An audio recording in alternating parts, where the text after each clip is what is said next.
There is a strange truth in this life. The people who hurt us the most are often those who once came closest to our hearts. They pass through our lives, leaving a wound.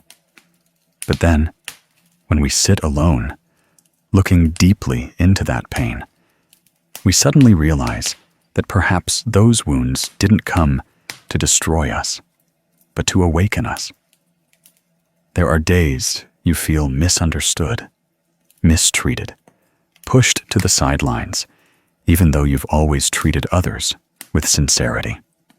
Sometimes you trust someone, open your heart to them, give all your sincerity. But in return, you only feel a piercing disappointment in your chest, a sense of abandonment, disrespect, and exploitation that makes your gentle heart suddenly close up. And you begin to wonder why others can treat you so badly. What did you do wrong? Do you deserve this? But if you pause for a moment, breathe deeply, and listen to the Buddha's teachings, you will see a different perspective. The Buddha said that nothing happens by chance. Everything is cause and effect. Every encounter has a reason. Every pain has a purpose. If someone hurts you, it might not be an injustice, but a karmic affinity for your old karma to ripen. The person who treats you badly might not be an enemy, but a mirror reflecting your own mind. They're like a flame that reveals cracks in a vase, like a whetstone that makes a sword sharper. They create pain, but not for you to hate, but for you to learn to understand yourself and life better. Life is sometimes like a river swelling with silt and mud. Sometimes the water is so murky you can't see the bottom. Everything becomes vague, chaotic, not as we expected. But only when the surface of the water calms can we see everything that lies deep beneath. Pains are the same. They stir up everything we once hid. They make us look at ourselves. And through that, we begin to understand that hurt isn't something that weakens us, but rather a seed that sows future strength. There's a small story. A man was slandered and gossiped about by a colleague, which damaged his reputation and cost him a job he valued. He was furious. He felt unfair, betrayed, and undeserving of such bad treatment. But then, when he calmly reflected, he saw that he himself had once been arrogant, had once underestimated others. He realized he had sown seeds of thoughtlessness. And perhaps that's why today he had to learn a lesson in humility. Not to blame himself, but to grow. When he realized this, his heart lightened, and the person who hurt him would also bear the consequences of their own actions. Karma is inherently fair. We don't need to harbor resentment or seek revenge. Therefore, when someone hurts us, we don't need to be quick to blame them. Perhaps they are also suffering in ways we don't see. Perhaps their actions stem from their own pain.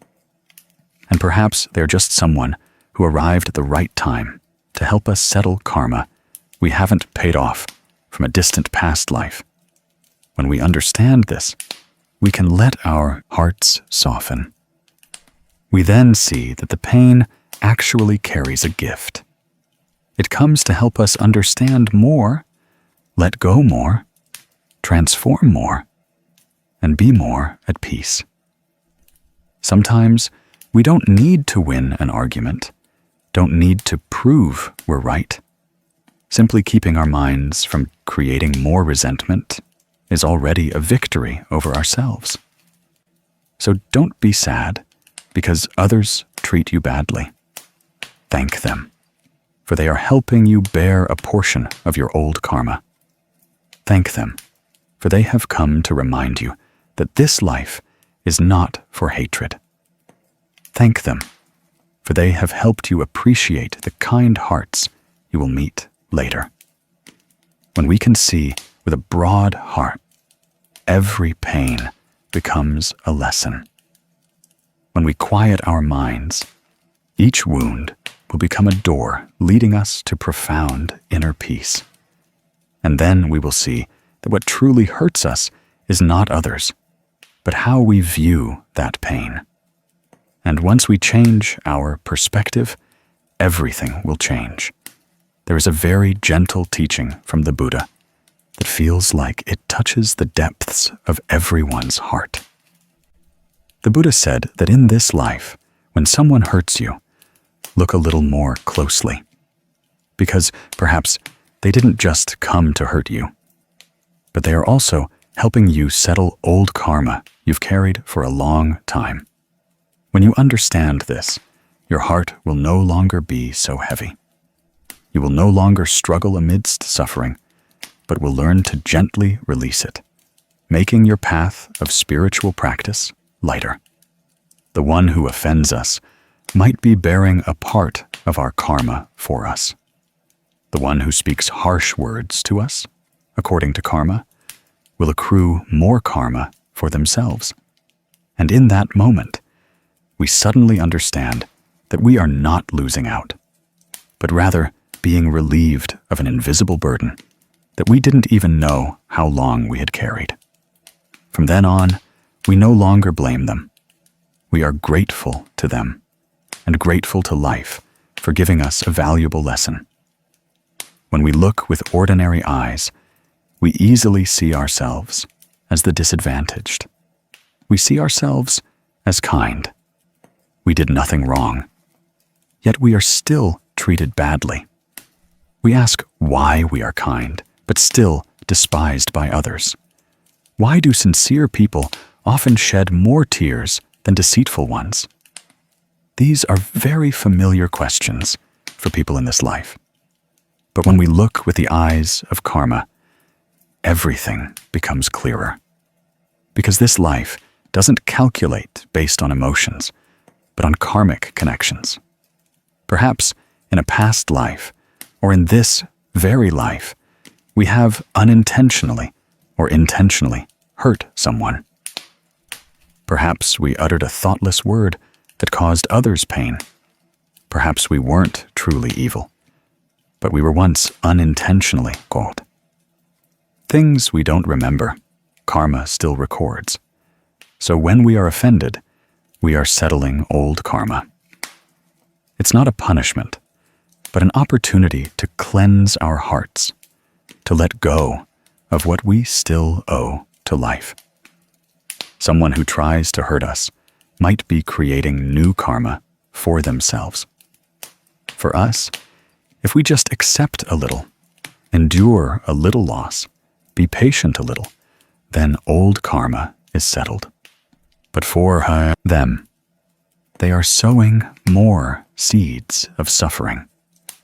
Perhaps now they feel they are winning. They feel strong. They feel they have the right. But then at some point, karma will come like a rain. It's not noisy. It gives no warning. But when it comes, it makes people face themselves. Human life is like a vast garden. Whoever sows what seed will reap that fruit. No one can switch roles or escape. The kind person is not always happy, but the evil person cannot live in peace for long. And the one who endures loss might actually be the one who achieves enlightenment sooner than others. In a small village by the river lived Ms. Huang, known as the kindest woman in the neighborhood. Everyone said she was a woman of few words, but deep affection. She lived with her elderly husband and 2 grandchildren. In the mornings, people often saw her sweeping her yard, watering her carnations, and smiling at the sky. Her life was simple, but her heart was always serene. However, next to her lived a neighbor named Ms. Tom, known for being difficult and critical. Ms. Tom didn't like anyone, and it seemed she especially disliked Ms. Huang. Once, Ms. Huang hung her clothes to dry a little too close to the fence, and Ms. Tom crossed over and said Ms. Huang was intentionally spoiling the small neighborhood's aesthetics. Another time, the wind blew some leaves from Ms. Huang's yard into Ms. Tom's, and she immediately yelled that Ms. Huang deliberately dirtied her yard. Ms. Huang gently apologized, even though she knew she had done nothing wrong. Ms. Tom didn't let up, often saying very harsh things, even telling neighbors that Ms. Huang was a hypocrite, appearing kind on the outside, but harboring jealousy inside. The climax came when Ms. Tom told the whole neighborhood that someone had broken her decorative plant and claimed only Ms. Huang could have done it. She said Ms. Huang often peeked into her house with a strange look. The whole neighborhood started to whisper, some believing, some not. But Ms. Huang just looked at Ms. Tom and said very softly, "I didn't do that. But if you think I did, I apologize for everything to be peaceful. There are so many things more precious in this life than seeking right and wrong. I wish you peace." Then she turned and went home, silent, as if it had never happened. Many felt sorry for her. Many were angry on her behalf, but she remained calm, without resentment or anger towards anyone. Time passed, the river water changed color with the seasons, and her hair gradually turned gray with the years. Ms. Tom kept her difficult temperament, sometimes even more severe than before. But then one day, people saw Ms. Tom sitting quietly alone. Her child had left home. Her husband fell ill. Misfortune struck like an unexpected rain in the midday sun. She was almost devastated.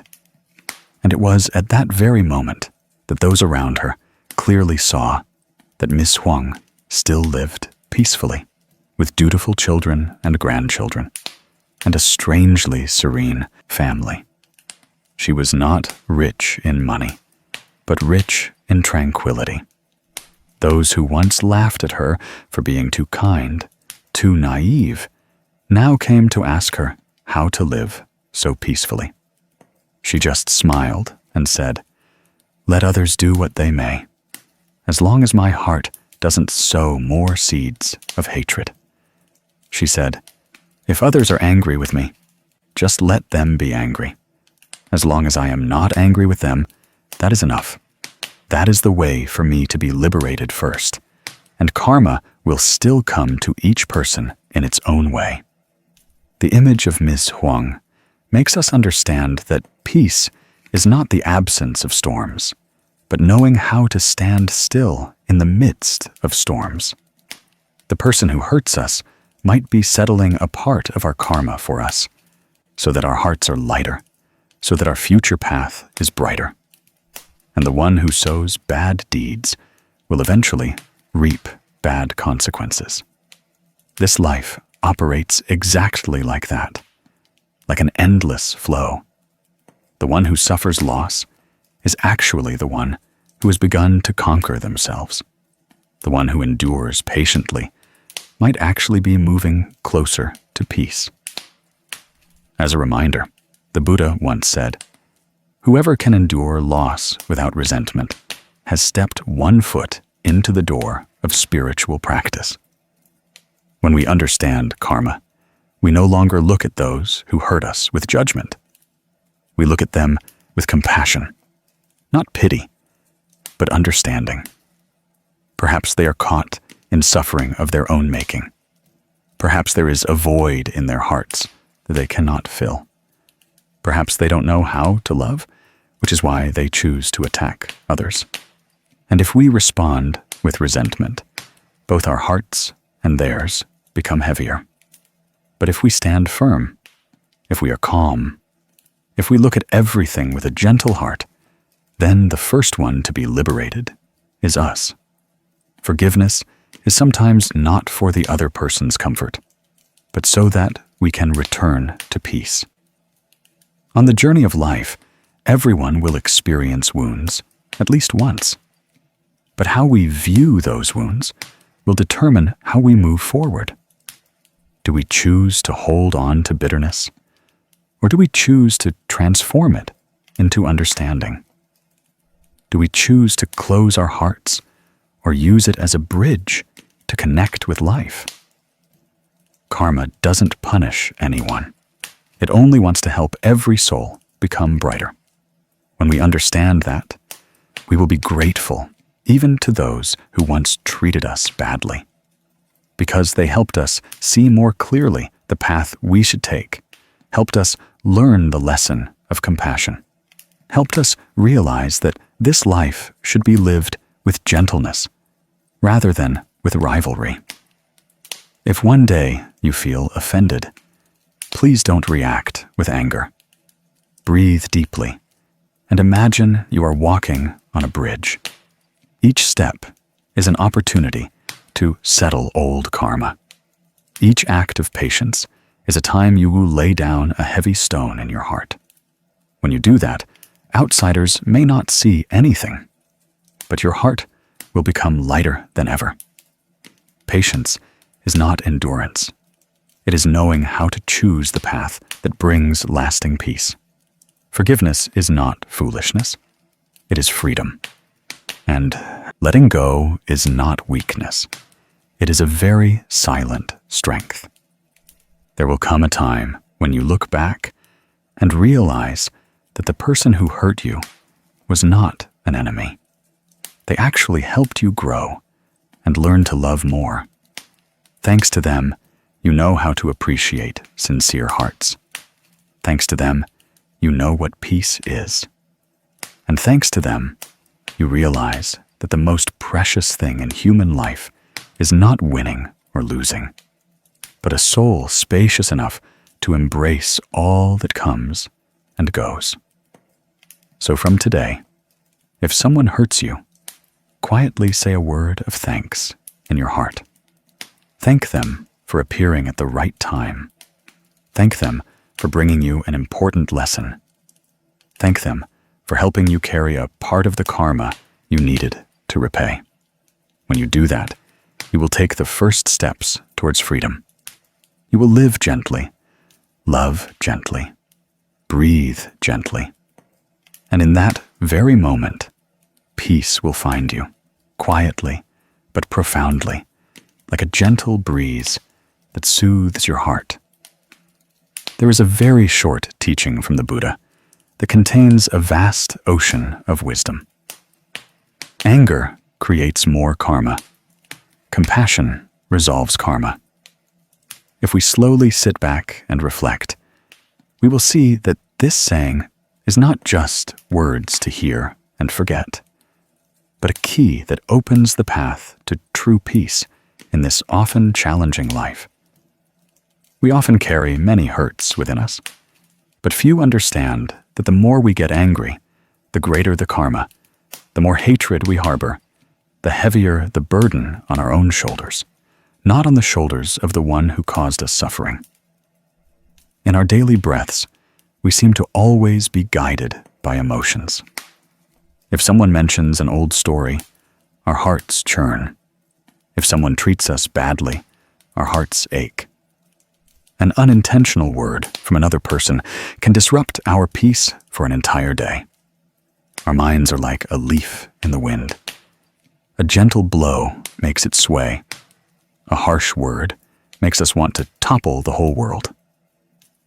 But have we ever asked ourselves why just a word, just an action from another person, can make our hearts so uneasy? Or is it precisely because our minds are inherently weak that they are so easily hurt? In this life, we often react habitually by immediately fighting back when hurt. If someone makes us sad, we avoid them. If someone offends us, we resist. But the Buddha taught that the more we resist, the more karma we accumulate. Anger doesn't hurt the other person. It only hurts our own mind. Just as using fire to put out fire will only make the blaze bigger, gently pouring water will gradually cool everything down. Our minds also need to be nurtured with mindfulness and compassion in this way. Each time anger arises, negative karma also silently grows with it. A harsh word, a hateful thought, a look of contempt can all sow unwholesome seeds in our consciousness. Some people say, "I was provoked. That's why I said those harsh words. I was offended. That's why I reacted that way. The other person was wrong first. I merely responded." But according to the law of cause and effect, bad consequences from us always stem from an unwholesome cause already present in our minds. If our minds are at peace, no one can make us angry. If our minds are spacious enough, no one can hurt us. Others are merely the conditions for our minds to manifest. But the seeds within our minds are what determine what kind of person we become. When things don't go our way, we often blame others. But an awakened person will look within and ask, "Why do I get angry so easily? Why, after so many years of living, is my mind still not mature? Why does just one sentence make me lose sleep?" If we are brave enough to face these questions, they will help us see the truth that we still carry heavy karma in our hearts. Sometimes others are just thoughtless, but we assume they are malicious. Sometimes others are suffering, but we think they want to harm us. And it is this very thought that truly hurts us, because once we are angry, our minds shrink. When the mind is narrow, life also becomes cramped. The more we try to resist, the more exhausted we feel. The more we want to win over others, the more we feel like failures. Many say that anger is a natural emotion, unavoidable. That's true, but not entirely true. It's true that we can't avoid emotions arising, but we can choose how to deal with them. Anger can come, but we don't need to nourish it. It's like an uninvited guest. If it knocks, we acknowledge it. But we don't need to open the door and invite it in for tea in our hearts. If we invite it in and entertain it, then we are the ones who have to clean up the mess after it leaves. Karma is the same. Karma is the chain of reactions we sow whenever we can't control our emotions. A moment of anger can sow a lifetime of suffering. An uncontrolled word can destroy many good relationships. But a moment of mindfulness can also save a lifetime.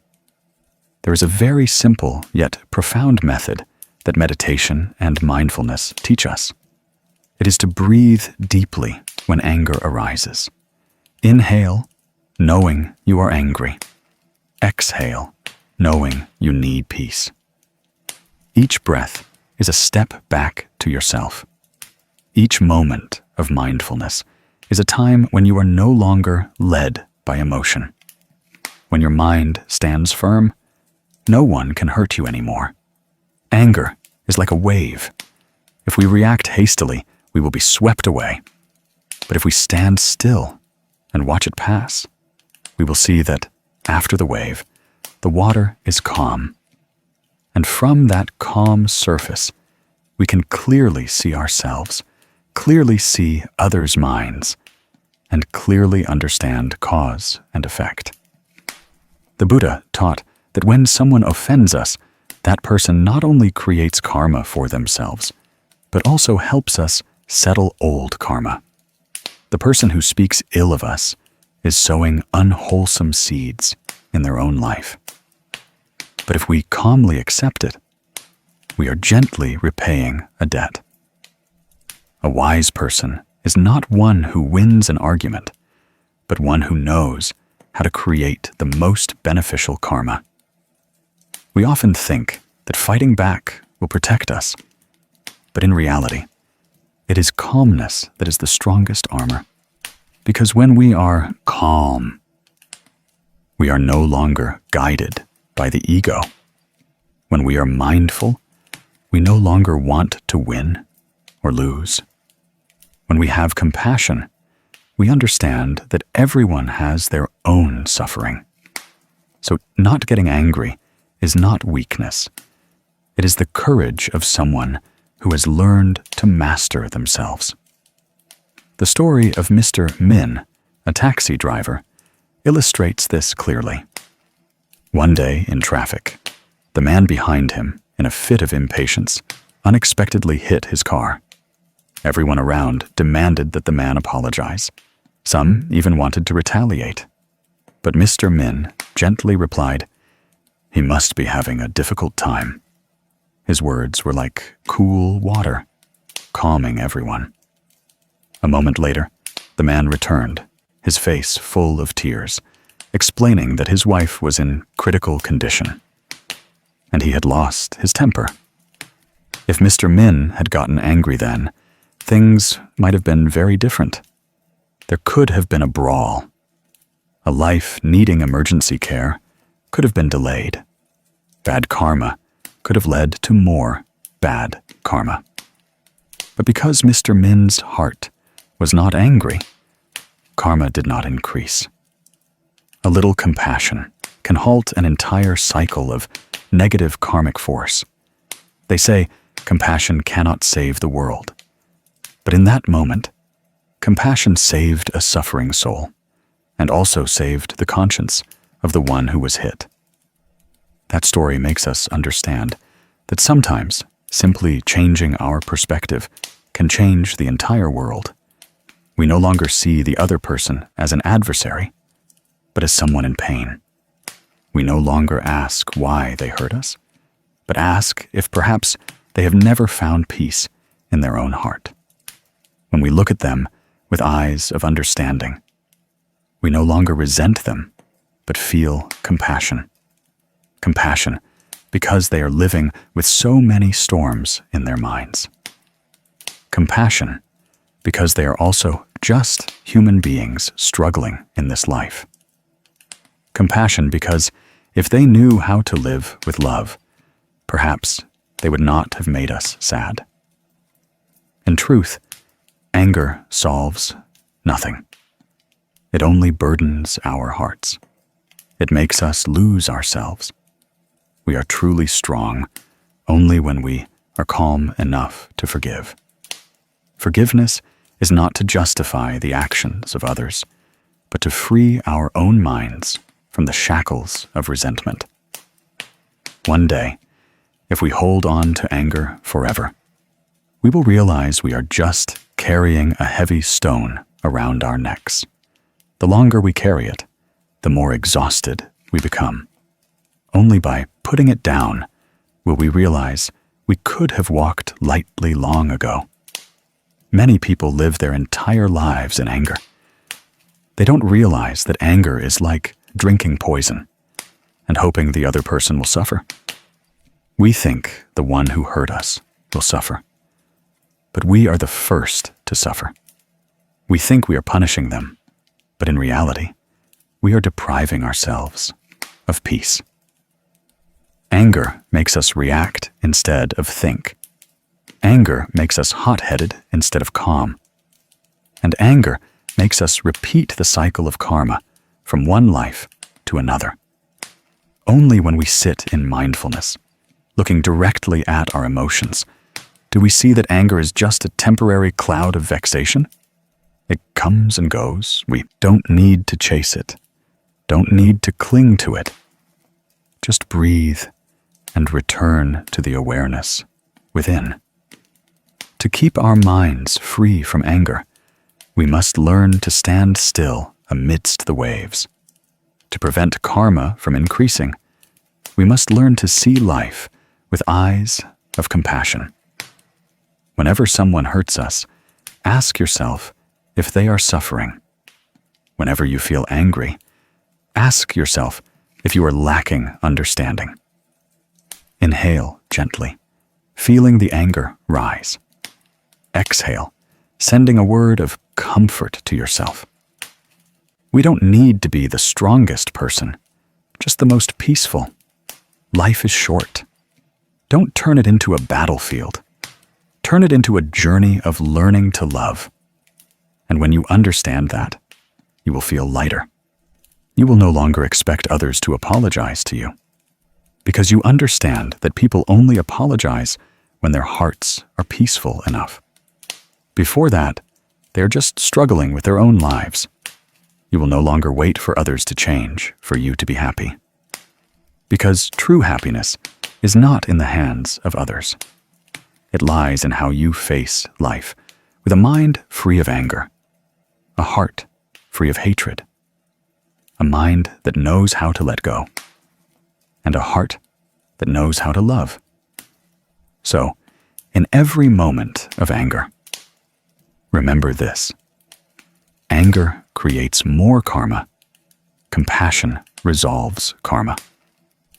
Just one thought of compassion arising, and you will see the whole world soften. Just one moment of mindfulness appearing, and karma will have no way to increase. And one day, when you have matured enough, you will no longer ask why that person treated you badly, but you will ask how to keep your heart from being hurt by those things. When the mind is firm, no one can make you sad. When the mind is at peace, no storm can knock you down, because you have learned how to live serenely in life. And that is the greatest wisdom that a spiritual seeker must find. There is a profound teaching from the Buddha. Every suffering we encounter in life has a purpose. No pain is meaningless. No event comes merely to defeat us. The things that hurt us are often the lessons life uses to awaken us. Because if there were no pain, people would easily fall asleep in temporary comforts. Therefore, those who disappointed us, those who left when we needed them most, those who betrayed our trust, they are like mirrors reflecting ourselves so that we may learn to grow. Perhaps at the moment of injury, we see nothing good. We only see our hearts torn apart. We only see loss. We only see tears. But only when we look back from behind do we realize that those very pains have taken us further than anything we ever imagined. Sometimes we ask why that person treated us badly, why we were sincere but they were indifferent, why we gave our all but they betrayed us. These questions torment us endlessly. But if we sit quietly and look with the eyes of mindfulness, we will see that behind every hurt there is a karmic connection. Perhaps in this life, we are repaying a part of past karma. Perhaps that person was merely sent to help us settle a debt. Perhaps because we once valued others more than ourselves, life forces us to learn to return to our inner self. And perhaps because we were too trusting, life wants us to mature by learning prudence. Each relationship carries a specific mission. Some people come to love us, some come to challenge us, some come to awaken us, and some come simply to teach us to let go. The more someone hurts us, the greater the lesson we receive. If we overcome it, we will be much stronger than before. If we understand, we will be much more at peace than we ever thought. Everyone who treats us badly carries a unique lesson. The betrayer teaches us to be prudent and not to hastily place all our trust in anyone. The one who despises us teaches us humility and reminds us that not everyone can understand our worth. The slanderer teaches us perseverance and reminds us of the power of steadfastness. The one who abandons us teaches us how to stand up on our own amidst empty spaces. Someone once said that when one door closes, if we keep crying, we will never see another door opening. Such is life. It doesn't always choose the easy path for us, but it always sends us a path that helps our minds mature. There is a very ordinary but meaningful story about Ms. Lan, who once thought that life had closed all doors in front of her. Ms. Lan saved money for many years and then gave it all to her best friend, Hai, to invest, believing that her friend would never disappoint her. However, that investment dream collapsed. Hai took the money to invest elsewhere and lost it. After that, he didn't dare to face her and cut off contact. Ms. Lan lost all the money she had saved for decades. Not only did she lose money, but she also lost a friend whom she once considered family. She was in agonizing pain, suffocated by the feeling of being deceived, as if her heart was torn to pieces. There were times she was so devastated, she thought there was no reason to continue. She blamed herself, blamed life, blamed her trust for being placed in the wrong person. But just when she thought she would never be able to get back up, life gently sent her a question. Could she start over? After much reflection, Ms. Lan realized that blaming wouldn't bring back the money, and crying wouldn't lessen her pain. She decided to learn how to manage her finances herself. Initially, she opened a small food stall near her home. She personally bought ingredients, served customers, and recorded every penny. She began to understand that money earned through her own labor was more precious and stable than any investment based on blind trust. Many years later, that small food stall gradually became a rather famous restaurant. She created jobs for those around her. She was no longer as weak as before. She knew how to make her own decisions in life. And at some point, looking back, she suddenly understood that if it weren't for that downfall years ago, she probably would have still lived with the belief that relying on others was safe. If she hadn't been betrayed, perhaps she would never have realized the true strength within herself. Ms. Lan once said that she was no longer angry with Hai, because if she were still angry, she would still be the one suffering. She was grateful for that incident because it taught her prudence. She was grateful to life because through that fall, she found herself. The person who caused her pain did not break her, but made her stand up stronger. In the end, she understood that everything that appears in life has a reason, including those who once hurt her. She no longer wished to meet her old friend to blame him. She only hoped that both of them had learned something from that incident. And she believed that what we overcome will become the light that illuminates our journey afterward. Ms. Lan's story makes us understand that some losses are actually the beginning of a new journey. Life is not always gentle, but it is never meaningless. Falls don't come to end us, but to open a wider door.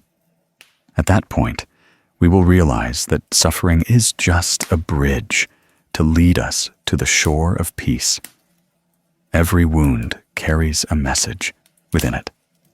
When we are mindful enough, we will find the hidden wisdom behind it. When we are brave enough, we will see that we are no longer the same as before. From someone easily saddened, we become someone who knows how to be steadfast. From someone easily hurt, we become someone who understands that no one can harm us if our minds know how to protect themselves. The Buddha taught that humans must go through many karmic affinities to mature. Some people come to help us settle old karma. Some people come to create new karma with us. Some people come for us to learn to love. Some people come for us to learn to let go. So don't be too sad when someone leaves you. Don't suffer too much when you are treated badly. Because who knows, that departure might be helping you move in a more correct direction. Who knows, that betrayal might be teaching you to turn back to your inner self. Who knows, life might just want you to finish a lesson and move on to a new chapter. Every path has its twists and turns. A peaceful person is someone who knows that a bend in the road is not the end, but merely a change of direction. If we keep seeing hurt as an unhealing scar, we will carry it our whole lives. But if we learn to see it as a lesson, we will feel much lighter. The issue is not how much we hurt, but what we learn from that pain. A spiritual practitioner is not someone who never encounters suffering, but someone who knows how to use suffering as material for growth. Just as a pearl is only formed when an oyster is irritated by a foreign object inside. It is because of the pain that it learns to create its own beauty. Humans are the same. Sometimes it's only through difficult experiences that we find the true value within ourselves. Many people came to the venerable monk and asked why they encountered so much injustice. The monk just smiled gently and said that this world doesn't revolve around who is right or wrong, but around who knows how to learn from their experiences. If we know how to learn, then suffering also has value. If we don't know how to learn, even happiness can lead us astray. An intelligent person is not someone who knows a lot, but someone who knows how to recognize the meaning of what has happened to them. Mindfulness is not avoiding suffering, but knowing how to look directly at it with a calm gaze and a quiet soul. Therefore, whenever you encounter something disagreeable, instead of asking why it happened to you, try asking what you can learn from it. Instead of blaming others, try to see if you have placed your trust correctly. Instead of resenting life, try to see if you have learned to protect yourself. And instead of holding on to pain in your heart, try to step outside. Look at the sky and clouds, feel your breath, and remind yourself that everything will pass. Because if your mind knows how to learn, then pain is also a teacher. If your mind knows how to let go, then a wound can also become a late-blooming flower. Just like Ms. Lan, if she had only resented in the past, she would never have found peace. If she had kept waiting for the other person to apologize, she would never have been able to move on. But when she learned to stand on her own 2 feet, she crossed that deep chasm of yesteryear. Everyone has such a fork in the road in life. Some choose to sit beside their pain. Some choose to stand up and walk. The one who stands up early will see the path ahead is much wider than they imagined. The one who lingers beside sorrow will find the world growing narrower and narrower. And then at some point, they will only have loneliness beside them. So when you encounter hurt, take a deep breath and ask yourself, what kind of person do I want to be? Someone who complains forever, or someone who learns? Someone who waits for others to save them, or someone who knows how to save their own mind? All answers lie within your present breath. As long as you choose peace, peace will come. As long as you choose transformation, life will help you open the door.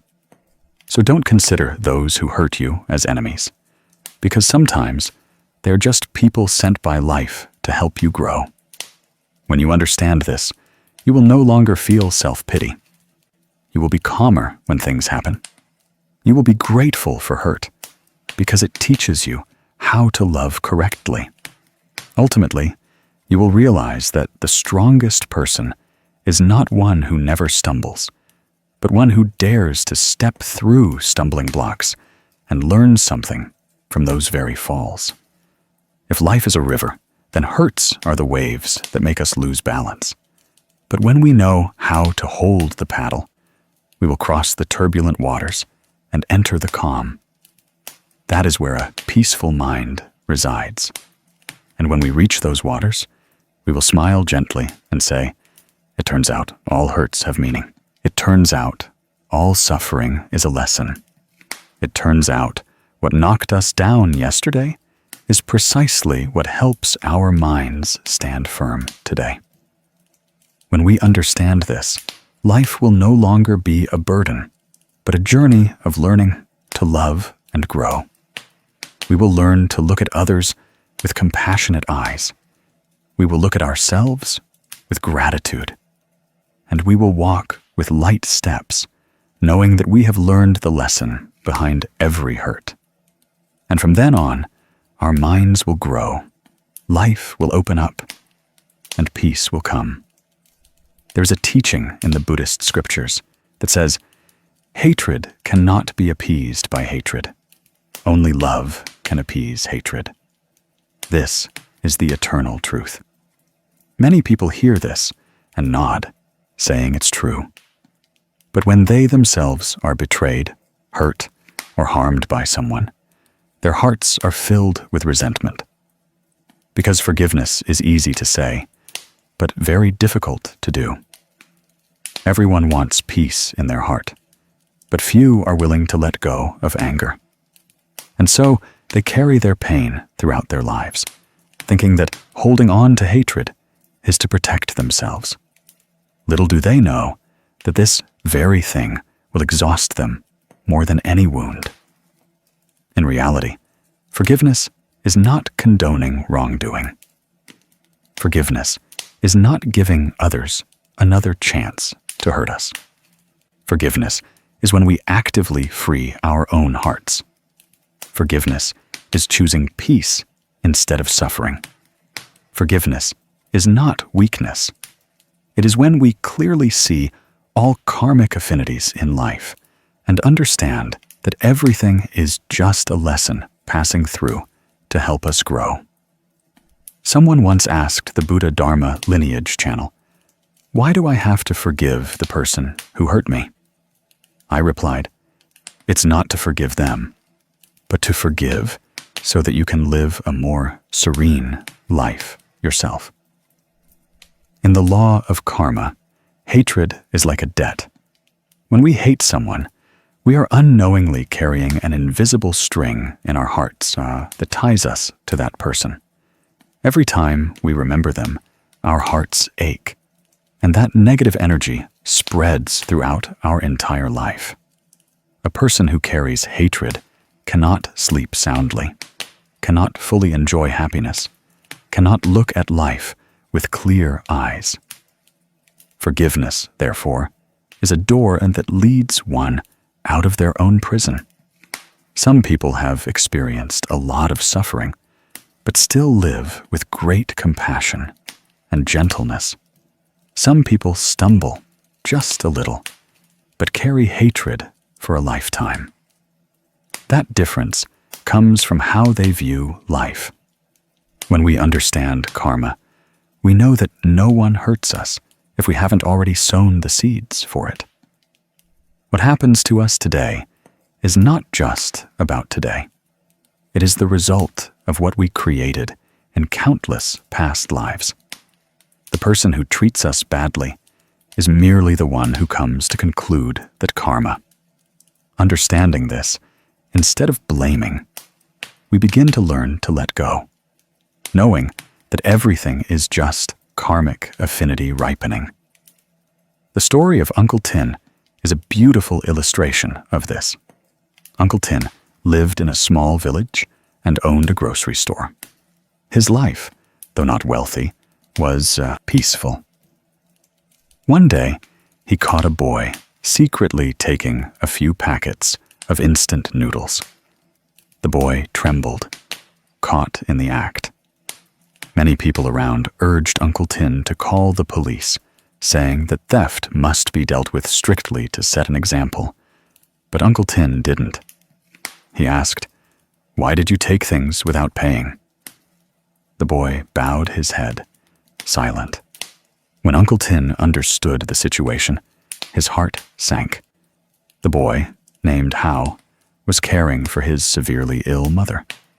His father had left long ago, and Hao only earned a few coins by collecting scrap. But that day, his mother fainted from hunger, and out of fear of his mother dying, he chose the wrong path. Uncle Tin didn't scold, didn't get angry, and didn't press charges. He just asked, "If I give you a chance, will you dare to change?" The boy burst into tears. From that day on, Uncle Tin made sure Hao had enough to eat, and then he taught him how to repair bicycles, guiding him step by step. Gradually, Hao learned the trade, earned money to care for his mother, and grew up to become a decent man. Hao said, "Uncle didn't just give me food. You gave me back a life I thought was lost long ago." Forgiveness doesn't save others first. Forgiveness saves our hearts first. Because the moment we open our hearts, we break down the wall that separates us from peace. Hatred is like a cup of poison. We drink it ourselves and hope others will suffer instead of us. A person who cannot forgive always lives in a box of the past, always tormented by questions of why. But a person who knows how to let go lives in the present, knows how to care for their mind instead of constantly looking back at what has passed. Sometimes in this life, we have to learn how to lose correctly, meaning losing our ego, losing our anger, losing the selfishness in our hearts to learn how to calmly look at ourselves. Forgiveness doesn't diminish us. Forgiveness truly makes us mature. A strong person is not someone who seeks revenge, but someone who knows how to rise from their own wounds. That is strength that comes from within. No need to prove it to anyone. No need for praise. Just a quiet and bright heart. But to forgive, we need to understand one thing. Anyone who hurts us is carrying a mass of suffering in their heart. Those who cause pain to others are often those who are in pain themselves. They may be loud, cold, or cruel, but deep in their hearts is an insecurity that they themselves don't know how to heal. We don't need to defend them, nor do we need to condone them, but we can understand, and understanding is a form of forgiveness. Forgiveness is when we don't let anger control our emotions. It's not by chance that in many scriptures, the Buddha always taught that before going to sleep, one should reflect on whether they are angry with anyone today. If so, breathe and smile and forgive. Because if we carry anger to bed, we will wake up with it the next morning. A new day cannot be peaceful if we haven't learned how to close the old day. Forgiveness is not something we do for others. Forgiveness is a gift we give to our own minds so that we can open our eyes to a lighter new day. When we forgive, we are gradually dissolving old karma. We are helping our minds create less new karma. A person who lives knowing forgiveness is sowing seeds of peace for their own future. What kind of cause will bring about what kind of effect? If there is compassion in the heart, life will open up a broad path. If there is hatred in the heart, life will only yield seeds of sorrow. Remember, we cannot change the past, but we can shape the future by choosing the seeds to sow from today. Sometimes we ask how to forgive. In reality, forgiveness doesn't need words, doesn't need hugs, doesn't need meetings. Forgiveness begins with a breath. When you tell yourself, I don't want to carry hatred anymore. Forgiveness can be a calm smile when old memories return. Forgiveness can simply be that you no longer cry when someone's name is mentioned. Forgiveness is a state of mind when you know that person no longer controls your emotions. And if today you are carrying someone in your heart who makes you feel heavy every time you remember them, please give yourself a chance to step out of the darkness. You don't need to force yourself to forget. Just learn to gently look back. Look with eyes of compassion, not to condone, but to clearly see the karmic connection. From then on, gradually, your heart will naturally know how to heal with time. We may not be able to forgive immediately, but as long as we choose to stand on the side of peace, every step we take from now on will be a step on the path back to ourselves. Forgiveness is not an action. Forgiveness is a journey. On that journey, we may cry, we may hurt, we may get lost. But as long as we don't turn back and cling to resentment, one day we will be light enough to smile when we look back at the past. That alone is enough. When the mind decides to open, life will soften. When the heart is less angry, the eyes will see light. Just as the surface of the lake only reflects the sky when the ripples have subsided, forgiveness is to smooth the surface of the soul's water so that we can see ourselves more clearly. I wish you, wherever you are, find some peace in your heart. Take a deep breath, exhale slowly, and whisper to yourself, I choose to let go, because forgiveness is not forgetting everything. Forgiveness is remembering, but no longer hurting. Forgiveness is knowing, but no longer hating. Forgiveness is returning to the freedom within. There is a verse in a Buddhist sutra that anyone who hears it must ponder deeply. The good sow good causes, and will encounter good affinities. The evil sow evil causes, and cannot expect life to give fragrant flowers and sweet fruits. The Buddha taught, as you sow, so shall you reap. There is no escaping the sun. Those who do bad things may smile at first, but in the end, they must receive the retribution they themselves created. That teaching, though sometimes sounding gentle, has a strange power to deeply move people's hearts. Because behind that short sentence is the entire law of the universe, operating tirelessly every day. Just as the sun always rises every morning, just as the moon always appears at night. Karma is the same, silent but persistent. No one escapes. No one is overlooked. In this life, we can hide our words, hide our emotions, make others believe what we want them to believe. But there is only one thing we cannot hide, and that is the causes we have sown. Some people suffer too much and ask why bad things keep happening to them. Some people are in too much pain and ask why heaven is not fair. Some people are desperate and ask why evil people still live well while they always suffer losses. These questions are not wrong, but they need to be re-examined under the light of cause and effect. Because if we only look at the present, we will see injustice. But if we look broader, we will see that everything is returning to its rightful place.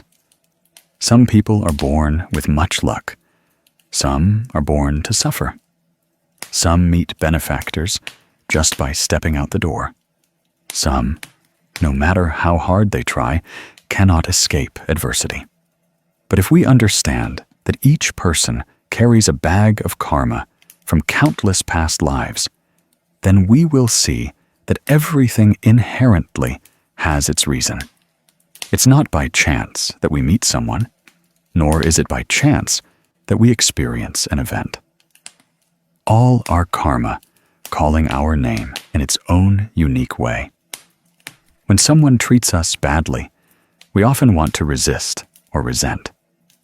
But if we believe that no one can hurt us, if we don't have karma to repay from before, then our hearts will calm down a great deal. Understanding this, we will learn how to calmly look at life. Less haste, less blame, less bitterness. We begin to shift from a mind of anger to a mind of understanding. And when we understand, we begin to let go. That letting go is the beginning of peace. One of the stories that brings people to awareness about cause and effect is the story of Mr. Feng, a construction contractor famous in the region for his eloquent speech and ability to make money. But behind that glamorous appearance was a greed that caused many families to live in insecurity. Whenever he took on a project, he would cut corners on materials, arbitrarily replacing important parts with substandard ones to make a profit. People trusted him with their assets and hopes, but he used that trust for personal gain. There was a period when he was very wealthy, spacious houses, cars filling his yard. People looked at him with admiration, saying he had a knack for business. But he forgot that luck is created by people, while causes are sown by the heart. Then came a day that seemed ordinary, but completely changed his life. The wall of his house suddenly collapsed in the middle of the night due to a very weak structure. This was the house he had personally built for his family using the very materials he had used to profit from other people's homes. The collapsing house was not only a source of panic, but also a huge wake-up call.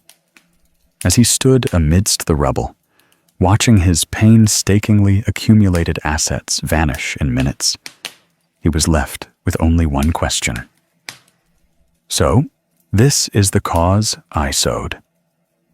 Mr. Feng's story awakened many, not because people rejoiced at his misfortune, but because everyone clearly saw that the law of karma favors no one. It's like a shadow that follows a form. It may move slowly, but it never disappears. It's like an echo in the mountains. However you call, it returns exactly the same. Every word we speak, every action we take, every thought we conceive blossoms into a consequence when the time is right. But there is one thing we need to understand more deeply. Karma is not punishment. Karma is simply a response. It is not an angry sky sending down calamities. Karma is simply a reflection of what we have done. If we sow good causes, karma will come like a flower. If we sow evil causes, karma will come like a storm. We sow the flowers, and we accumulate the storms. Joy, sorrow, pleasure, and pain are all created by our own minds. Understanding this, we will no longer ask why, but will begin to ask, what have I sown? So, in times when someone treats you badly, don't rush to think of revenge. Because if you seek revenge, you are sowing another unwholesome seed, and you will be the one to reap it in the future. Revenge might give you a moment of satisfaction, but it will torment your heart for a very long time. Letting go might hurt a little, but it will open up a long path ahead for you. Lighter, more beautiful, and brighter. No need to think ill. No need to do anything. Just live with kindness, and heaven and earth will arrange everything. In Buddhism, there is something very profound. When we allow others to touch our minds with anger, we have given them the power to control us. But when we stand firm before their bad behavior with equanimity, we are stepping out of the old karmic cycle so as not to create new causes. That is not weakness, but mindfulness. It is not feebleness, but wisdom. For a person with wisdom does not waste their energy on revenge, but uses it to rebuild their life in a better direction. When we understand the operating law of karma, our hearts will be much lighter. We will no longer see this world as a place of injustice. We will also no longer see bad people as hateful. We only see them as a part of karmic affinity. They have come to give us a lesson that, without them, we would not have been able to learn. When the wounds within us are healed by the knowledge of karma, we are truly free. And when we choose to live kindly, we will sow seeds of peace so that one day our hearts can bloom. There is a very quiet truth in this life. Every action, every thought, every way we treat others is recorded in the invisible flow of karma. It's like a shadow that always follows us. At first, we don't see it. But as soon as the sun rises, it becomes clearly visible. Someone once asked why those who do bad things still live well, while those who live kindly suffer. The answer is that retribution doesn't come immediately. But what is sown today may not bear fruit until many years later. It's like a seed sown in the ground. On the surface, it seems like nothing is happening. But deep beneath, it has already begun to sprout without our knowledge. Therefore, those who do evil deeds don't escape. It's just that their retribution is slowly coming. Some walk slowly, some walk fast, but all walk in one direction. That is the result of their own actions. That is why the Buddha taught that no one can escape their own karma. We can escape people, escape laws, escape legal judgments, but we cannot escape the court of conscience and the wheel of karma. Karma does not punish. Karma only reflects. It only returns to us exactly what we sent out before. Think about the times you did something good. Perhaps no one noticed, no one acknowledged, no one was grateful. Sometimes you were even overlooked, considered foolish, but deep in your heart, you still felt light. That lightness is good karma blossoming. But when we do something wrong, even if no one discovers it, our hearts feel uneasy. That heaviness is bad karma forming. It is a natural law. Karma is not a punishment from the universe, but a natural consequence of our own actions, intentions, and choices. Many people say, "I live kindly, so why do I still suffer?" The truth is, the life we are living is not only due to the causes we sow today, but also due to the causes sown before.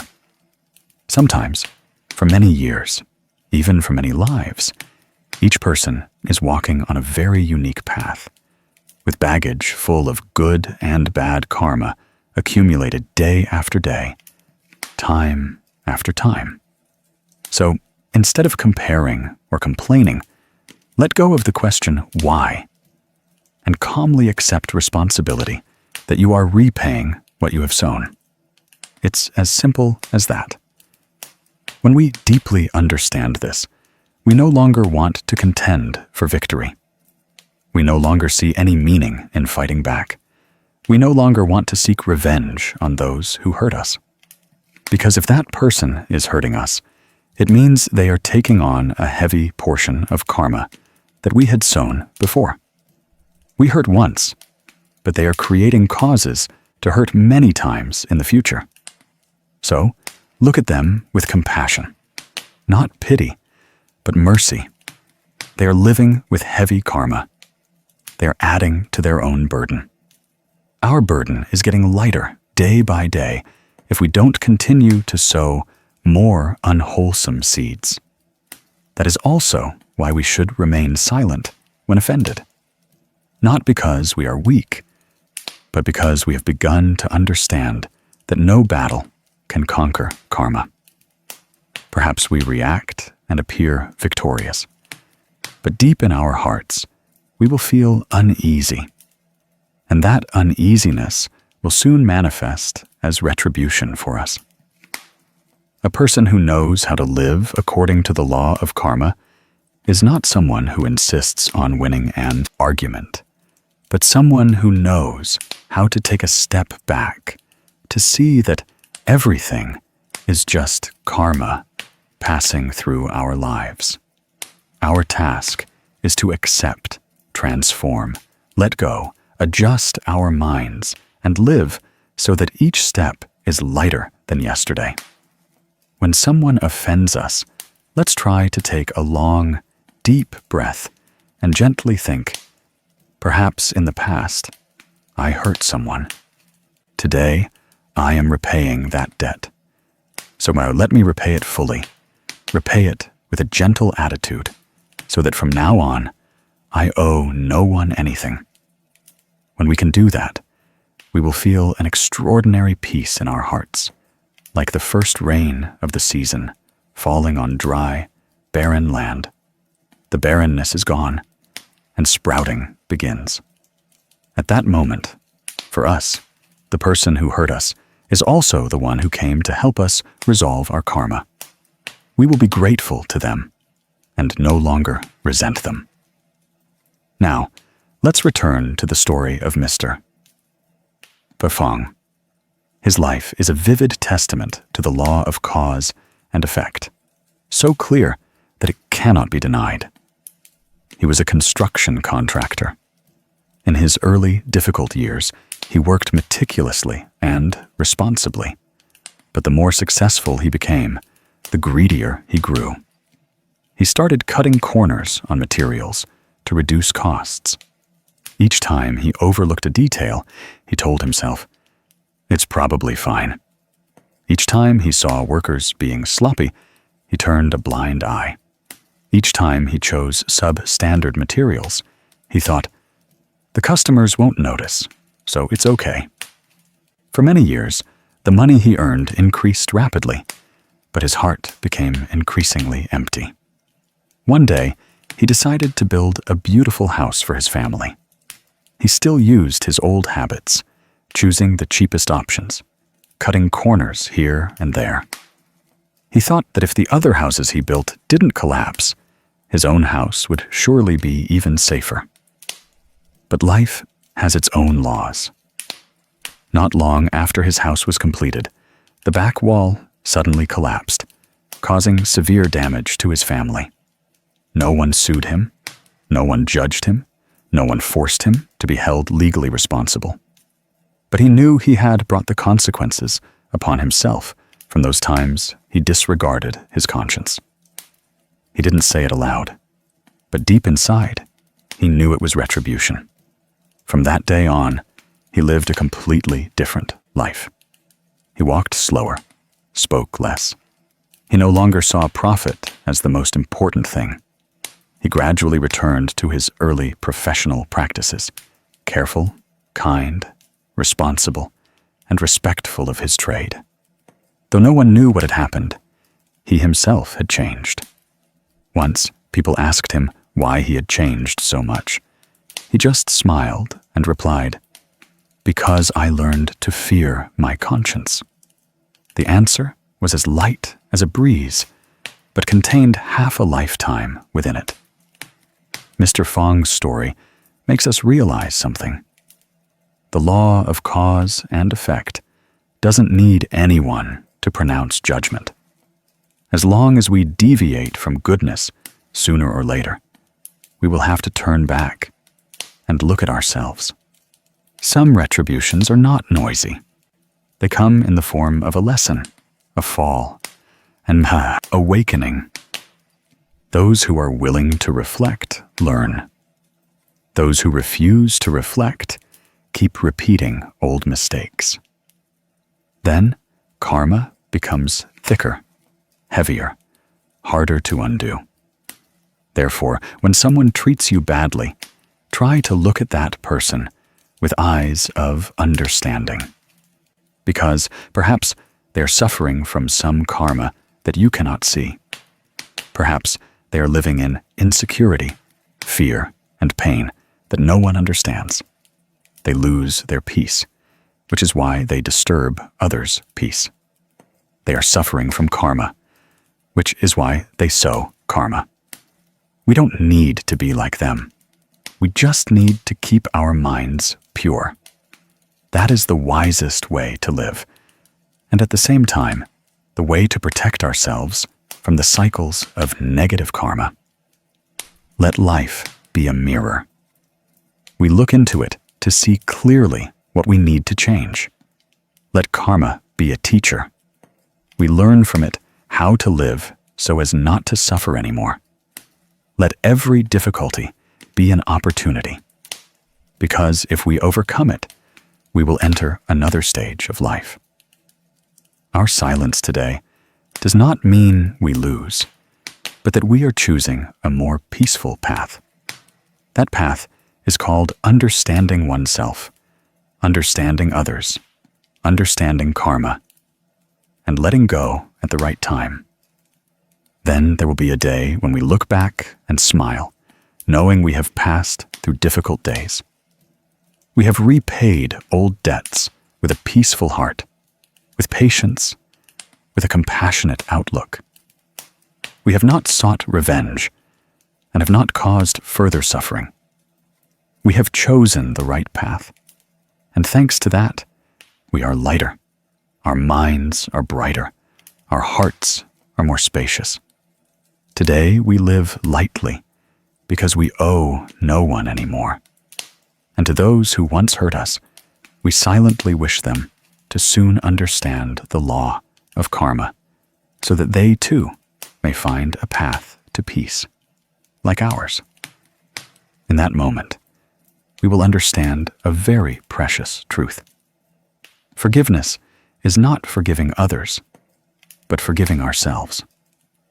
We choose not to hold on to anger anymore, not to seek revenge anymore, not to continue sowing unwholesome seeds anymore. We choose peace. We choose lightness in our souls. That is the most beautiful thing in this life. I send you a deep wish from my heart.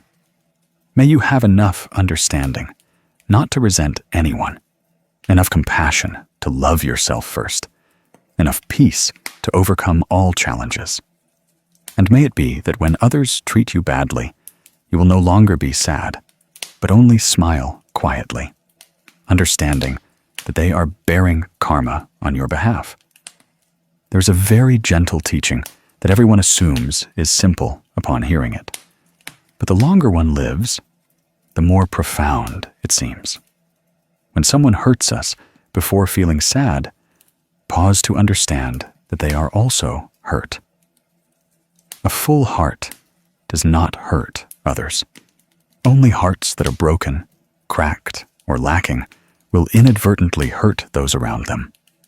When we realize this, our hearts immediately calm down, no longer focusing all resentment on them, but seeing more clearly the root cause of all suffering in life. No one is born wanting to do bad things. No one enters the world with the intention of hurting others. But life's struggles, the silent cracks in the mind, the deprivations from childhood, or unexpected events in life, can make people irritable, hot-tempered, and even cruel. Outwardly, they are the ones causing the pain. but deep down, they are the ones hurting first. When we look at someone who treats us badly, we often think they're evil or intentionally trying to harm us.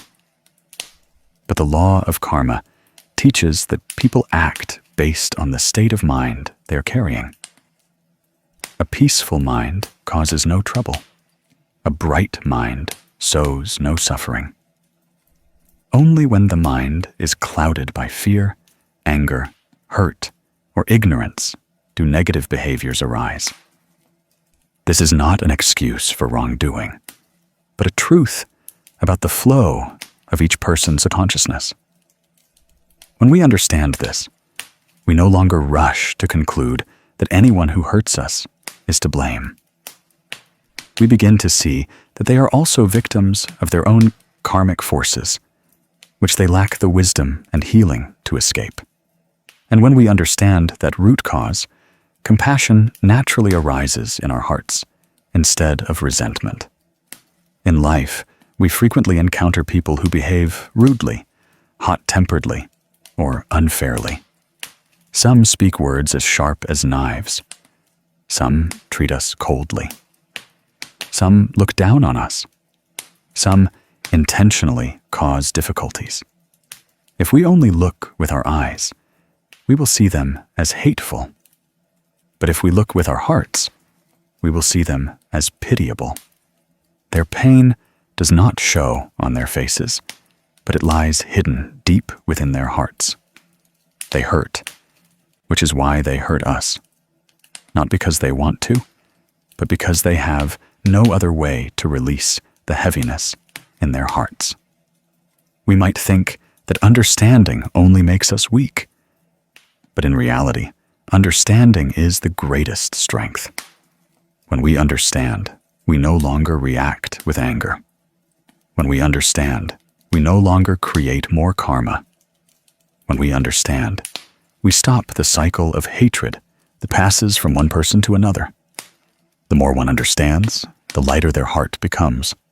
The lighter their heart, the less suffering they experience. In the light of karma, the person who hurts us is creating negative karma for themselves. They will have to pay the price through unpleasant experiences in the future. Therefore, we don't need to hold on to more resentment. We just need to keep our minds peaceful, not letting them drag us into their karmic whirlpool. When someone treats us badly, we can look at them with the eyes of someone who understands. Understanding that we don't need to react strongly to protect ourselves. Understanding that we just need to keep our minds bright. Understanding that if we get angry, we are dragging ourselves down to their frequency. Understanding that if we keep our hearts peaceful, we have conquered ourselves. Compassion is not letting others take advantage. Compassion is understanding the root cause of pain so that we are not affected. Compassion is knowing that everyone is carrying their own burdens. Compassion is when we are strong enough not to react ignorantly to ignorance. When we encounter something unpleasant, we can ask ourselves a very gentle but profound question. Is that person going through something difficult? This question not only helps us reduce anger, but also expands our hearts manifold. It helps us look at everything with compassionate eyes, helps us no longer feel pain when someone treats us badly. A person in pain hurts others. When we understand that, we only want them to be at peace. Because when they are at peace, they will no longer hurt anyone. In transformative practice, we can learn to quiet our minds when someone does something unpleasant. Take a deep breath, exhale slowly, and remind ourselves that we are dealing with a wounded soul. We don't need to take that pain into ourselves. We just need to keep our hearts as steady as calm water. Practicing this every day will gradually make our hearts softer, lighter, and brighter. Finally, when we learn to see everything with understanding, our hearts automatically find peace. Compassion not only helps us love others, but also helps us love ourselves. We stop blaming, stop resenting, stop tormenting ourselves. We open our hearts so that life becomes lighter. When old pains fade, we find life is gentler than we ever thought.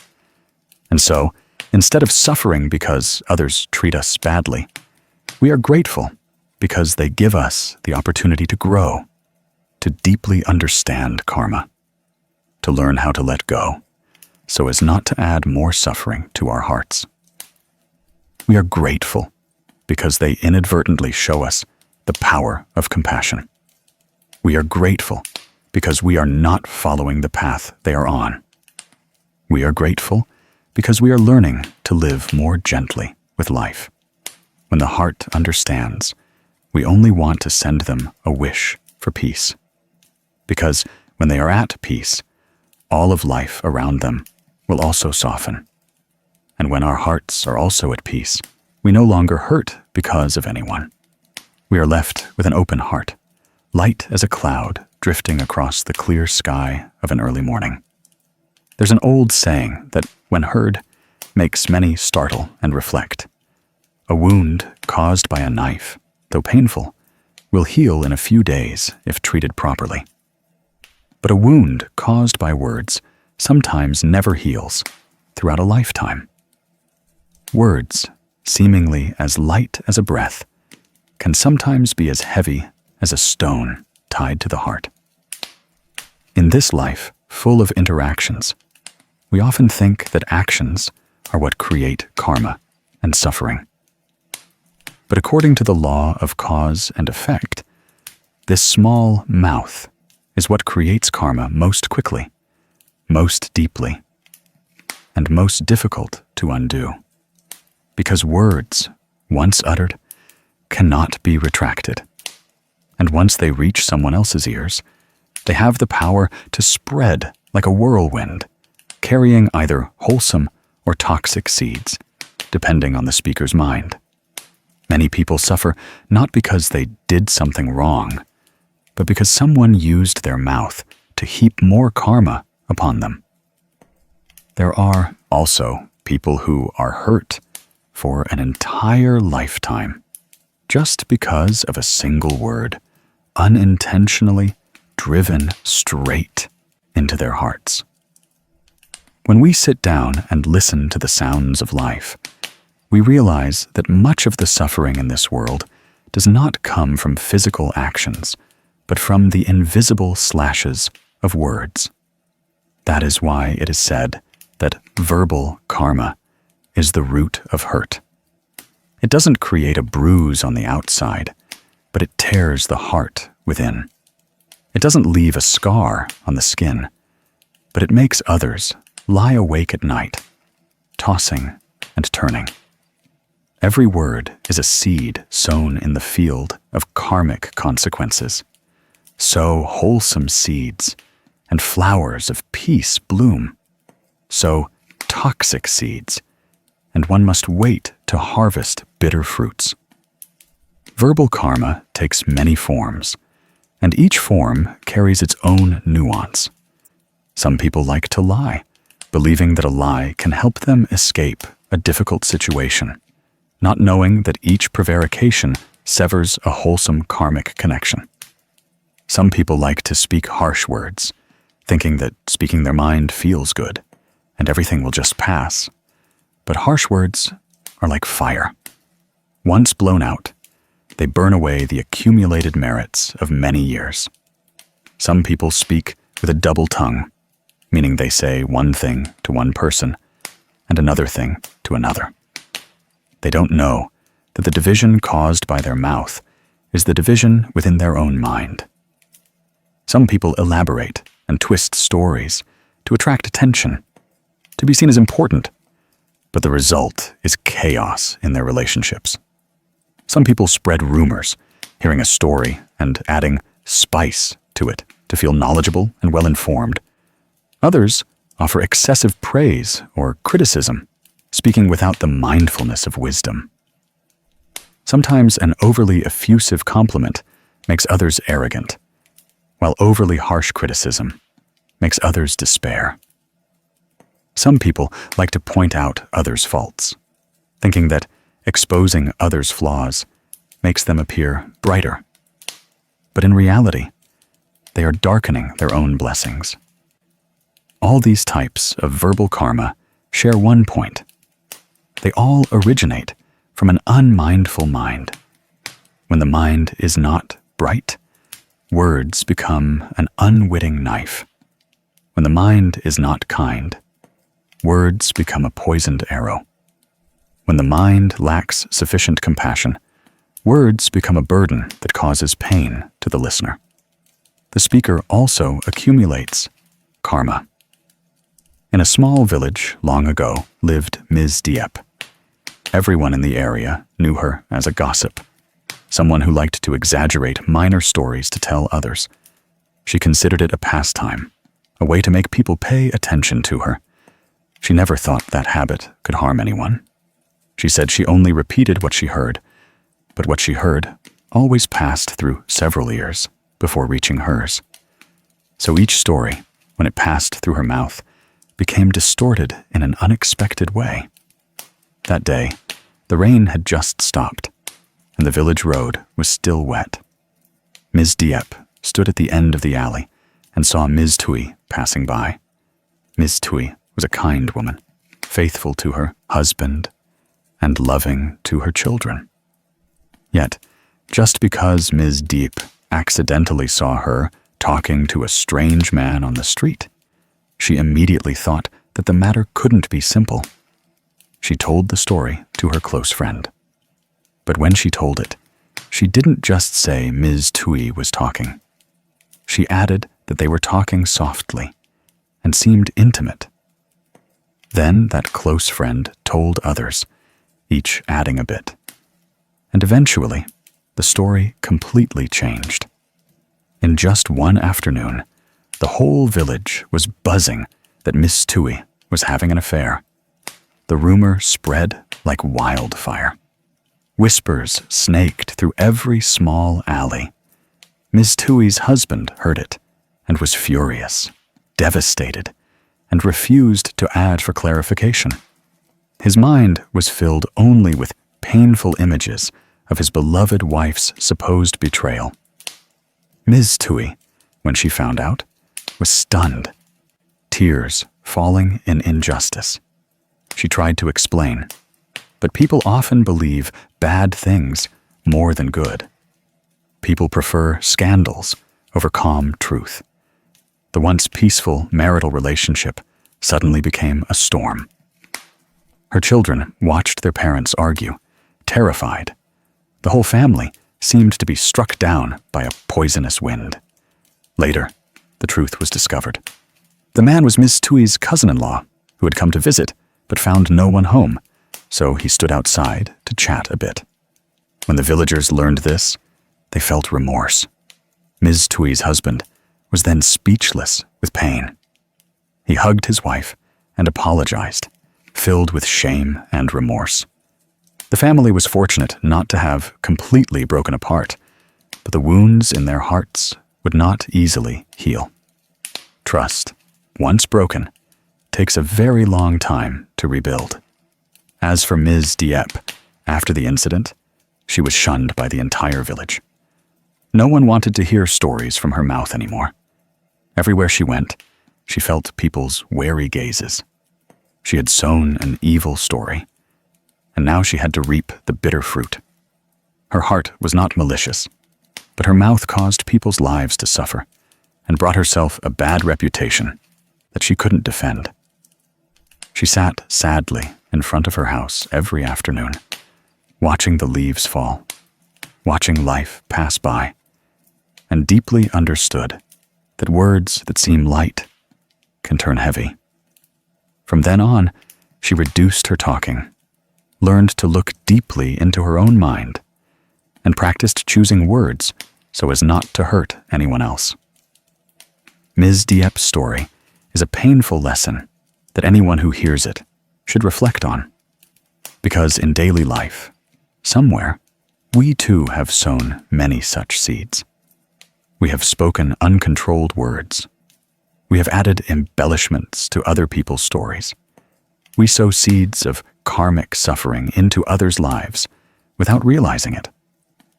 Just one word can separate two loved ones, can break up a home, can make someone lose their self-confidence, or can make an entire life take a dark and different turn. When we understand karma, we will know that words are a form of energy. That energy carries the intention behind it. If the mind is full of anger, words carry heat and burn others. If the mind is full of envy, words carry bitterness and make the listener's heart ache. If the mind is full of delusion, words are scattered, making everything chaotic. But if the mind is full of compassion, words become a stream of water that soothes pain. If the mind is full of wisdom, words become light, clarifying misunderstandings. If the mind is full of sincerity, words become a bridge connecting souls. Therefore, keeping our mouths clean is not just about being polite. Keeping our mouths clean is keeping our minds clean. When the mind is clean, the mouth naturally becomes clean. When we can let go of unwholesome thoughts and heavy prejudices, we will no longer speak words that cause suffering. When we understand that everyone has their own pain, everyone is struggling with life, we will not easily utter judgments. When we know that karma always follows every thought, every word, we will know to stop before creating more karma for ourselves. Some misunderstandings happen simply because the mouth is faster than thought. Some lives fall into deadlock simply because people are not careful with their words.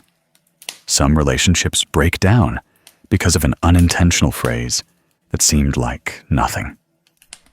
If we take a second of silence before speaking, if we take a breath to listen to ourselves, if we examine the motives behind the words we are about to speak, much suffering would not occur. Verbal karma not only hurts others, but first and foremost, it hurts us. A person accustomed to lying will always live in fear of being discovered.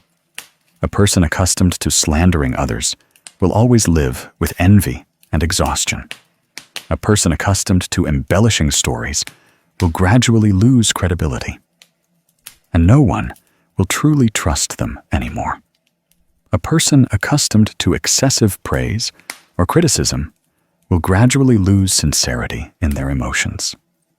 A person accustomed to spreading others' faults will become a haunting shadow in their own mind, making them always feel uneasy. A wise person understands that what is important is not to speak eloquently or to feel good about speaking, but to speak in a way that hurts no one. A person who practices understands that when silence is possible, it is also a form of compassion. Silence so as not to hurt others. Silence so that one's mind can be at peace. Silence to nurture inner peace. Sometimes we are sad because someone's words are harsh. But if we look deeply into the nature of karma, we will understand that when they utter words that hurt us, they are taking from their own blessings to repay the negative karma we once created with someone in the past. The person who hurts us with words in a certain aspect is helping us resolve old karma. If we understand this, we will be less angry, less resentful, less hurt. We will be grateful to them, because thanks to them, we repay our karma. Thanks to them, we learn the lesson of letting go. Thanks to them, we look at ourselves to correct unhealthy habits. When we understand, pain naturally dissolves. When we are grateful, the mind naturally brightens. When we let go, the heart naturally lightens. When we transform, blessings naturally arise. It is in the moment of gratitude for those who hurt us that we are elevated to a new level of awareness to transform verbal karma. To transform verbal karma, we must return to our breath. The breath helps us see if we are hot-headed or calm, angry or compassionate. Before speaking, let's take a deep breath. Look at the person in front of us and ask ourselves, will these words bring peace or pain? If they bring pain, stop. If they bring peace, speak in a gentle voice. We don't necessarily need to talk a lot to be loved. We just need to speak at the right time, in the right place, and with the right intention. Let's practice speaking truthful words gently. Let's practice offering feedback with compassion. Let's practice speaking words that uplift rather than burden. Let's practice sincere praise at the right moment so that others are encouraged without becoming arrogant. Let's practice silence about things that don't concern us so as not to create more karma. Let's practice keeping our minds peaceful, and our mouths will follow. Every day when we wake up, we can remind ourselves that today we will speak nourishing words. We will not let our mouths run ahead of our minds.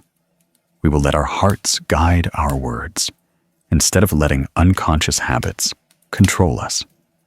When we practice consistently, gradually, we will feel peace growing in our hearts. Relationships around us will become lighter. Life will become clearer. We will no longer fear that our words will hurt someone. And most importantly, we will no longer fear that verbal karma will return to us. Finally, may the Buddha Dharma lineage send you a wish for peace. May you preserve the light in your words, the softness in your heart, the gentle breath when facing difficulties. May you understand that words can create fragrant flowers or raging storms. As long as you choose mindfulness, you will sow only wholesome flowers into life.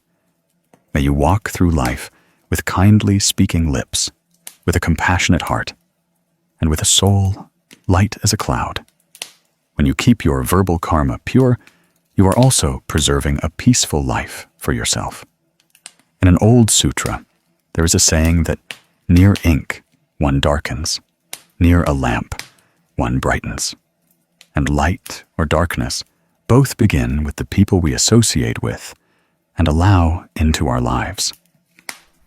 People often think karma comes from actions and words, but in reality, karma also comes from the people we are close to every day.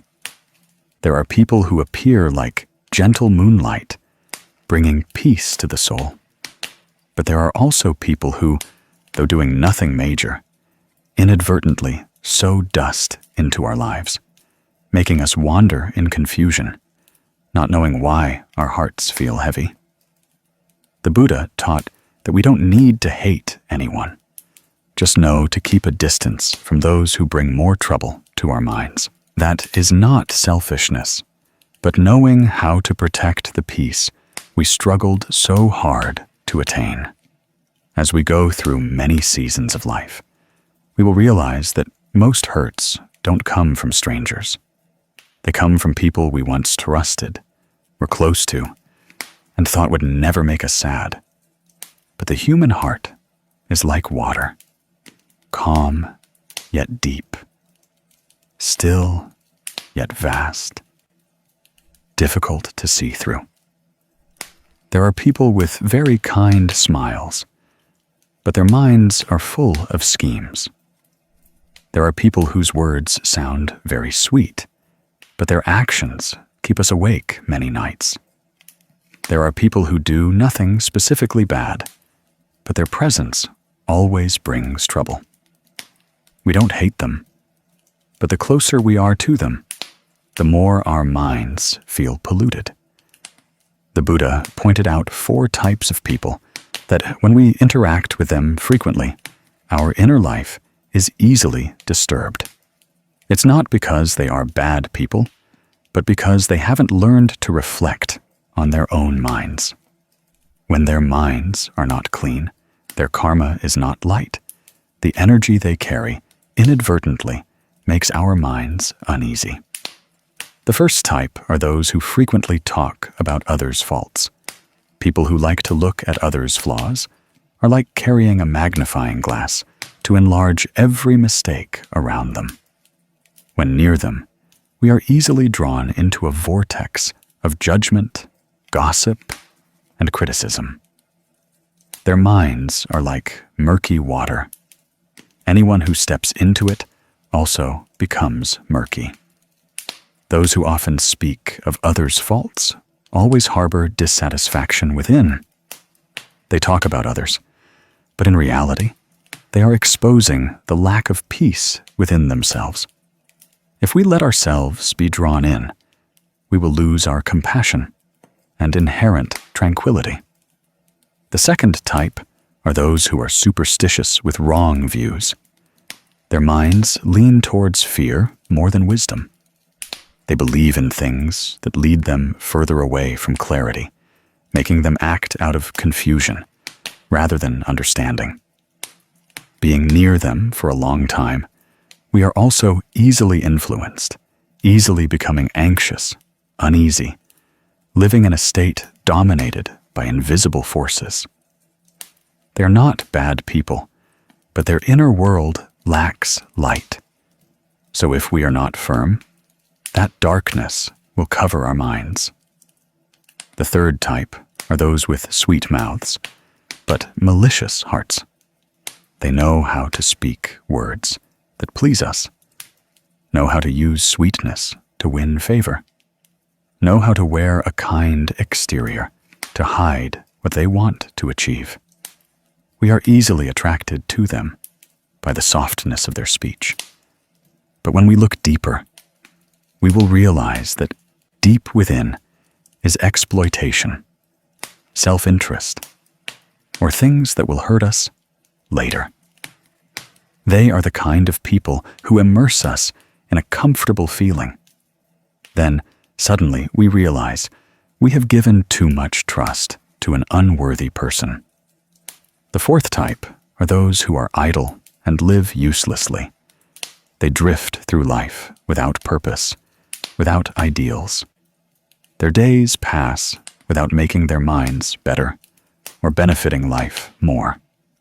These people tend to carry stagnant energy, dragging our minds down to passivity and laziness. Even if they don't intend to, when we are near such people for too long, we easily lose our mindfulness and zest for life. Looking deeper into karma, we will see that these four types of people are not inherently bad people.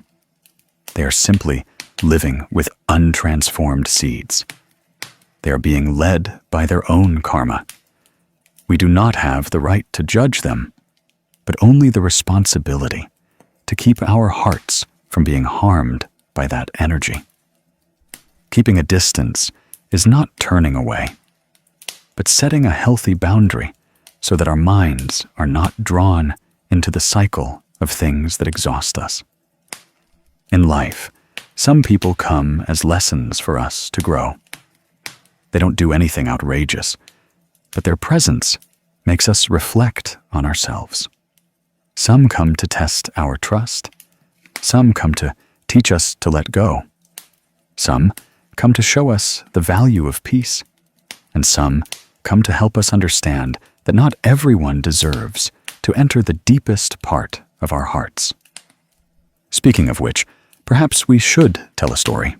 The story of How and a friend whose voice was sweeter than sugarcane, but whose heart was like a dark river. How was a kind person, sincere and easily trusting. He valued friendship, valued integrity. In his eyes, friends were sacred, and because of his sincerity, he was easily swayed by sweet, melodious words. Kwan appeared as a charming friend, often smiling, asking how things were, and saying nice things. Quan knew how to create a feeling of intimacy and how to make others think he was sincere. Hao liked that kind of person. He thought gentle speakers were definitely good people, but not everyone who speaks warm words carries a warm heart. Not every smile is real. Not every sweet word is sincere. Quan cleverly concealed his calculations behind soft words. He knew Hao trusted him, so whenever he needed money urgently, he would seek Hao out. At first, Quan borrowed small amounts. He promised to repay quickly, and actually did. Everything went smoothly, making Hao think Quan was very upright. Little by little, Quan increased the amount he borrowed, each time more than the last. Hao thought that as friends, they should help each other. There was nothing wrong with it. Then one day, Quan borrowed a sum larger than all previous amounts combined. He said his family was facing something important, and if he didn't have the money, something bad would happen. Hearing this, Hao's heart was moved. He quickly gathered all the money he had saved for so long, even the emergency fund set aside to repair his parents' house, and gave it all to Quan without suspicion. But from that day on, Quan gradually contacted him less. Text messages went unanswered. Calls were ignored. When he met Hao, Quan still smiled, but his eyes avoided contact. The promise to repay in 1 month stretched to 2, then 3 months. Hao began to realize something he didn't want to believe. The person he considered his best friend had never truly seen him as a friend. Quan only saw Hao as a walking wallet, a person to use as a bridge to cross his own difficulties. After getting what he wanted, Quan left without looking back. What hurt Hao was not the money, but the betrayed trust, the exploited friendship. The sincerity turned into a joke. Hao was sad for many nights. He blamed himself for being too naive. He blamed life for letting him meet such a person. He blamed his own kindness for leading to such a painful outcome. Every time he remembered Quan, his heart ached. But then, in a moment of quiet reflection, Hao understood that no one takes anything from you if it no longer belongs to you. The money he lost could be seen as payment for a big lesson. Thanks to losing money, he maintained his mindfulness. Thanks to being betrayed, he learned to choose friends wisely. Thanks to experiencing pain, he learned that someone who speaks sweet words but does not live kindly is not worthy of too much trust. Since stopping contact with Quan, Hao's life gradually changed. He spent time with other kind people around him. He learned to see people more deeply, not just their appearance or words. He rebuilt his life with more stability than before. His work prospered, his heart lightened. He realized that sometimes what hurts us the most is precisely what opens the door to peace for us later. If he hadn't been exploited by Quan, Hao would never have awakened, and then gradually found true friendships. People who appreciated him, not for personal gain, but for who he was. Hao understood an important thing. Avoiding someone is not out of hatred, but out of valuing one's own peace. Stepping out of a tiring relationship is an act of self-preservation filled with compassion. Not compassion for others, but first and foremost, compassion for oneself. Hao's story shows us that everyone in this world has their own karma. Some carry the karma of greed, always seeking to exploit others. Some carry the karma of anger, easily speaking harsh words. Some carry the karma of delusion, easily abusing the kindness of gentle people. We cannot change their karma, but we can change the distance between us and them. When we know how to keep our distance, we preserve the light in our minds. When we know not to let them come too close. We preserve the peace we have strived so hard to achieve. The important thing is not to avoid bad people. The important thing is to recognize them with eyes of wisdom. When we know who makes our minds uneasy, we will know to step back. When we know who is carrying energy that exhausts us, we will know to choose a different path. When we meet someone who often speaks of others' faults, we just need to smile and not participate. When we meet someone with superstitious wrong views, we let them live by their beliefs and maintain our own clarity. When we meet someone with a sweet mouth and a malicious heart, we maintain caution and vigilance so as not to be deceived by appearances. When we are near someone living uselessly, we know to raise our own willpower and walk in our own direction.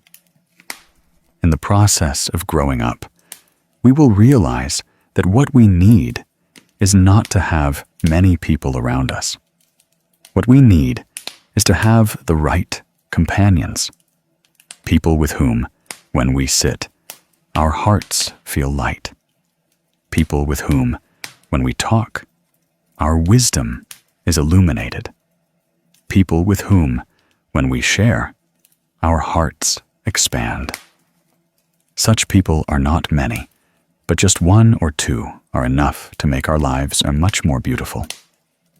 The 4 types of people the Buddha mentioned are not for us to exclude them from our lives, but to remind us to protect our minds, to know whom to be close to and whom to keep a little distance from. When we have wisdom, we know how to keep our distance without harboring hatred. When we have compassion, we don't resent them, but only know to preserve our own peace. When we have understanding, we know that everyone has their own journey, their own karma, and their own lessons. We cannot change anyone. We can only change how we interact with them. Ultimately, when we look back at the people who have crossed our lives, we will be grateful to both the good people and those who hurt us. The good people help us believe in humanity. Those who hurt us help us awaken. Sincere people help us feel the warmth of life. Deceitful people help us see clearly the true nature of the human heart. Each person is a brick placed on our path of growth. No one is meaningless. No one is superfluous. The only thing is that not everyone needs to be kept. You must understand that peace does not come from the presence of many people, but from knowing whom to let stay. Keep the kind, decent people who think of others. Let them be close so that your mind can shine. And smile and move away from those who burden your heart. No hatred, no resentment, simply preserving your own complete peace. May you walk on the path of life with the bright eyes of wisdom, with the soft heart of compassion, and with a soul light as a cloud. When you know who to keep close and who to keep at a distance, you have taken another important step on the journey to liberation from life's complexities.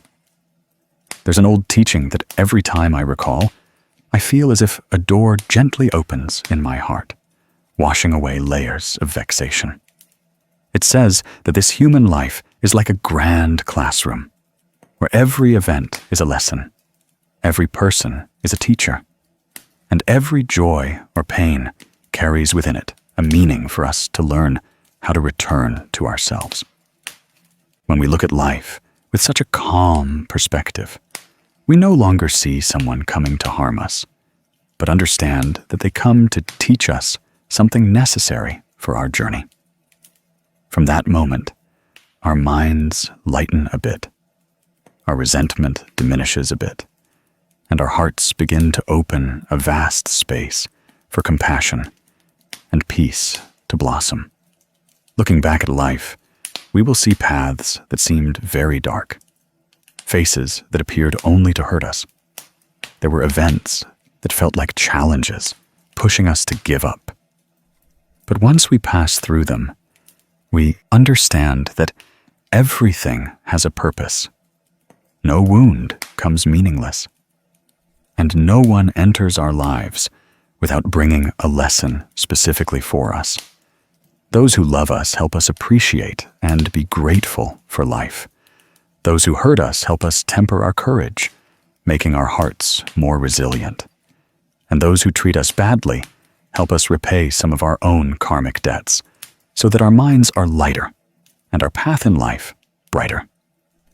Many people often ask why we should be grateful to those who cause us suffering. The answer actually lies very deep within the law of karma. When someone treats us badly, we often think they're causing us suffering. But according to karma, no one can cause another to suffer if there isn't old karmic affinity. The hurt we receive is the part of karma we need to face to cleanse. And the person who hurts us is precisely the one helping us settle that karma, instead of letting it lie dormant in our consciousness and continue to affect future lives or later stages of this life.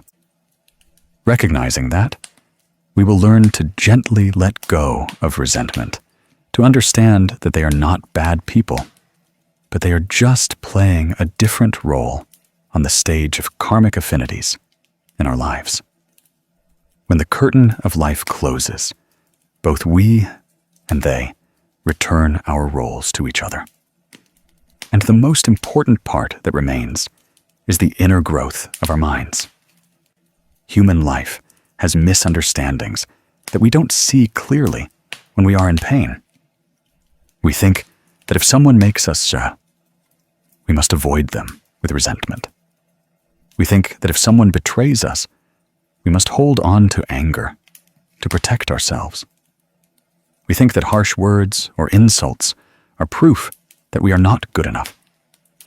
But the deeper we go within, the more we understand that hurt doesn't come to destroy us, but to awaken us. It's like a seed lying dormant in the ground. Only when it endures the pressure of rocks and the darkness of the earth does it have the strength to push up, break its shell, and become a plant. If a seed is protected too carefully, it can never grow. Similarly, if life were entirely roses, if no one ever hurt us, if everything always went our way, our hearts would remain forever weak, our faith forever fragile, and our consciousness would continue to sleep in complacency. When we understand this, we realize that the people who once brought us to tears are precisely the mirrors that help us see the weaknesses in our own minds. They show us what we need to practice, what parts we need to change, how strong or compassionate we need to be. Each time we are treated badly, we look within once more and realize that we still have a dark corner that has not been illuminated. Each time we are criticized or offended, we learn to listen more deeply instead of resisting. Each time we are abandoned or betrayed, we learn to stand up on our own, embrace ourselves, and no longer rely on others' emotions to determine our self-worth. All of these are invaluable lessons that life bestows through people who seem so contradictory to us. And when the heart is calm enough to understand, we will find that we don't need to carry any resentment anymore. Because a resentful mind is like a heavy bag carried on one's back. Every step is tiring. Every leg of the journey is burdened. Letting go, on the other hand, is like putting that bag down, taking a deep breath, and feeling that you can walk on much more lightly. The person who once made us sad doesn't need to apologize for us to find peace. The person who once hurt us also doesn't need to come back to explain or compensate.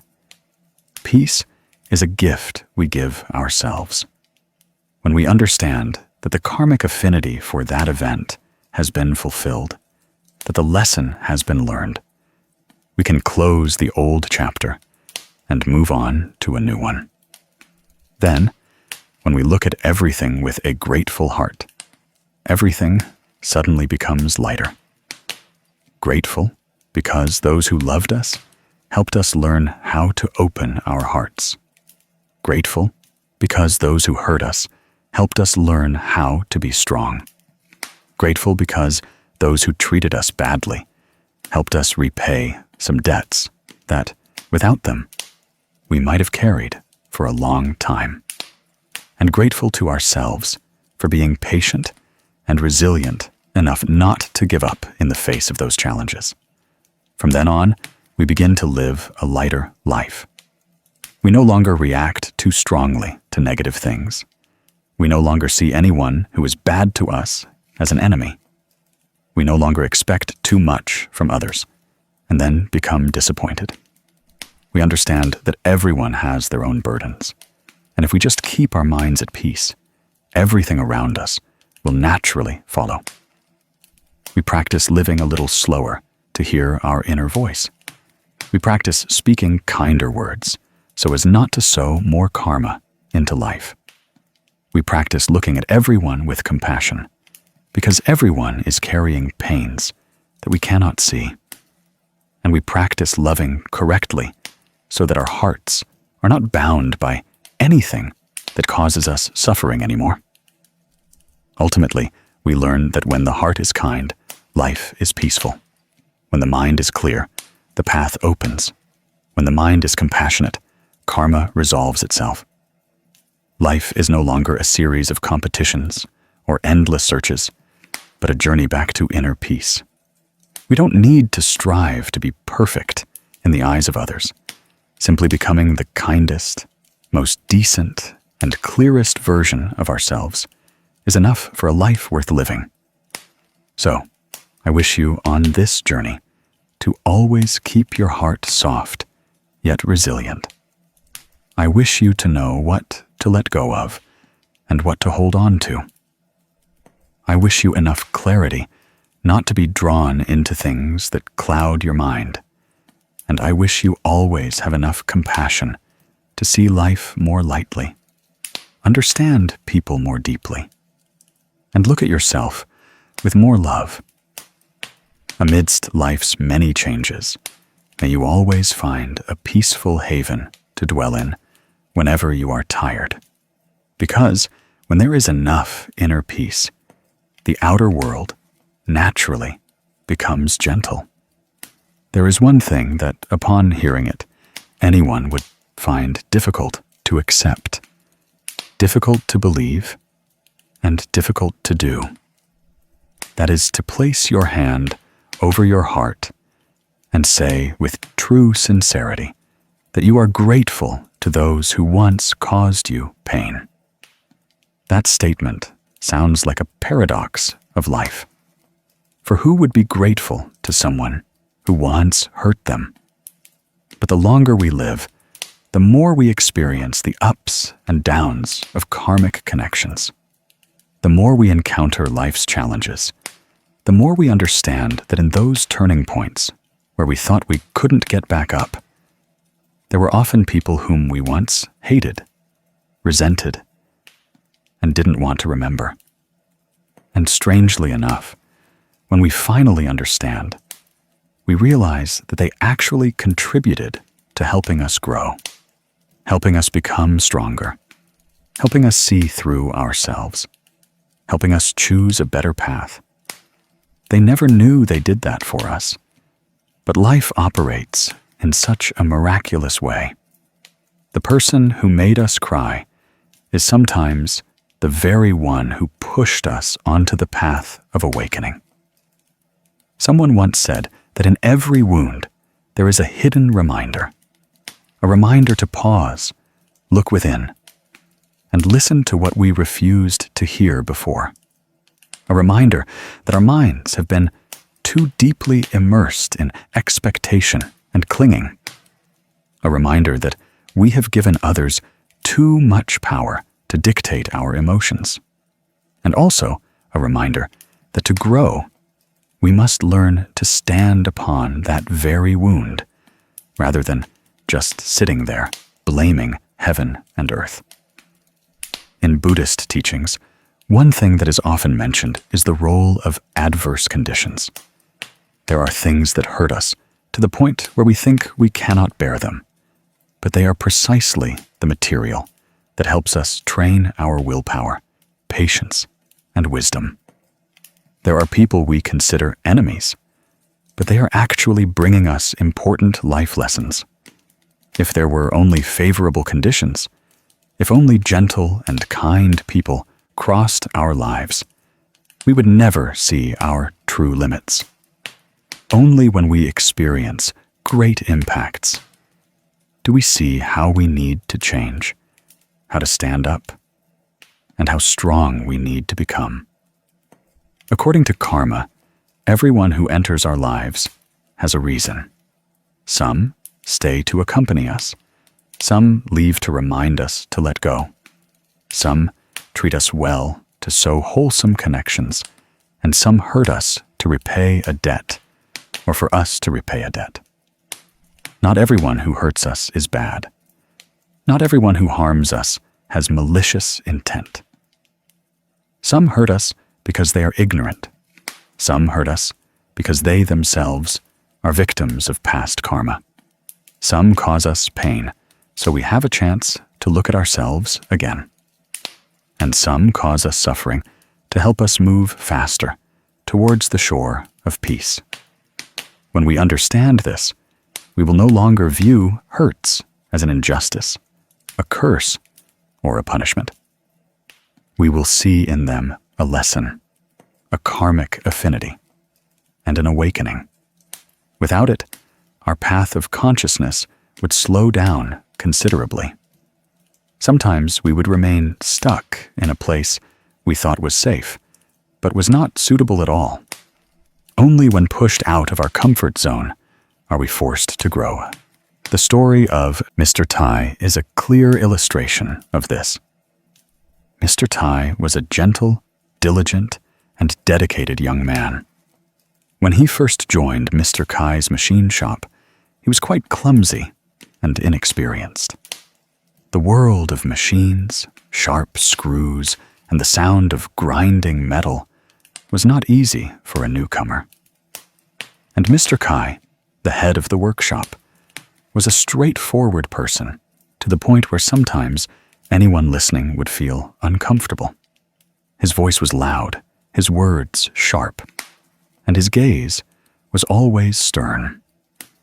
Every time Tai made a mistake, he didn't just remind him, but scolded him directly, which hurt Tai's pride.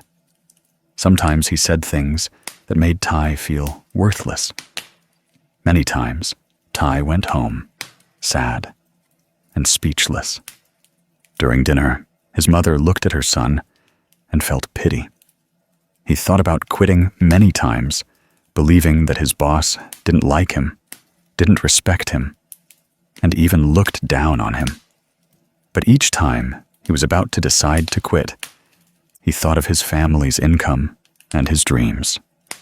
Tai knew that if he left a place that could teach him a trade and train him, his future would be more difficult. Then he told himself to try a little harder. He started arriving at the workshop earlier than everyone else, staying later if needed. He observed skilled workers, learning every technique, every operation. Every scolding from Mr. Kai initially felt like a knife cutting into his heart. But gradually, he realized that those words were not wrong.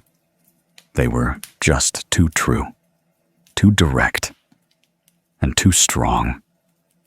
But that directness helped him see mistakes that he would never have known if no one had told him. Day by day, his skill improved so rapidly that even veteran workers were surprised. At some point, Mr. Tai was no longer scolded. Not because Mr. Kai had changed his temperament, but because Tai was doing things correctly. Well, and precisely. The strictness of his boss from years ago became a catalyst that helped him develop a perseverance he hadn't had before. It helped him gain the focus, care, and meticulousness that only those who truly face challenges can acquire. Many years later, when he was skilled enough, he opened his own workshop. His workshop wasn't large, but the work was steady. Customers respected him, and employees loved him. Every time he looked back at the old days, he no longer felt the hurt he once did. He only felt gratitude, grateful that if Mr. Kai had been too kind, too gentle back then, perhaps he wouldn't have put in such effort. If there hadn't been those scoldings that hurt his pride, perhaps he wouldn't have realized his many shortcomings. If there hadn't been pressure, he wouldn't have become the strong person he is today. One morning, he met Mr. Kai again in a small coffee shop. Mr. Kai had aged a lot. His face had more wrinkles, but his eyes were still as sharp as ever. When he saw Tai, he smiled gently. Tai walked over, bowed, and smiled. "Thank you." Mr. Kai was surprised and asked, "Why thank me?"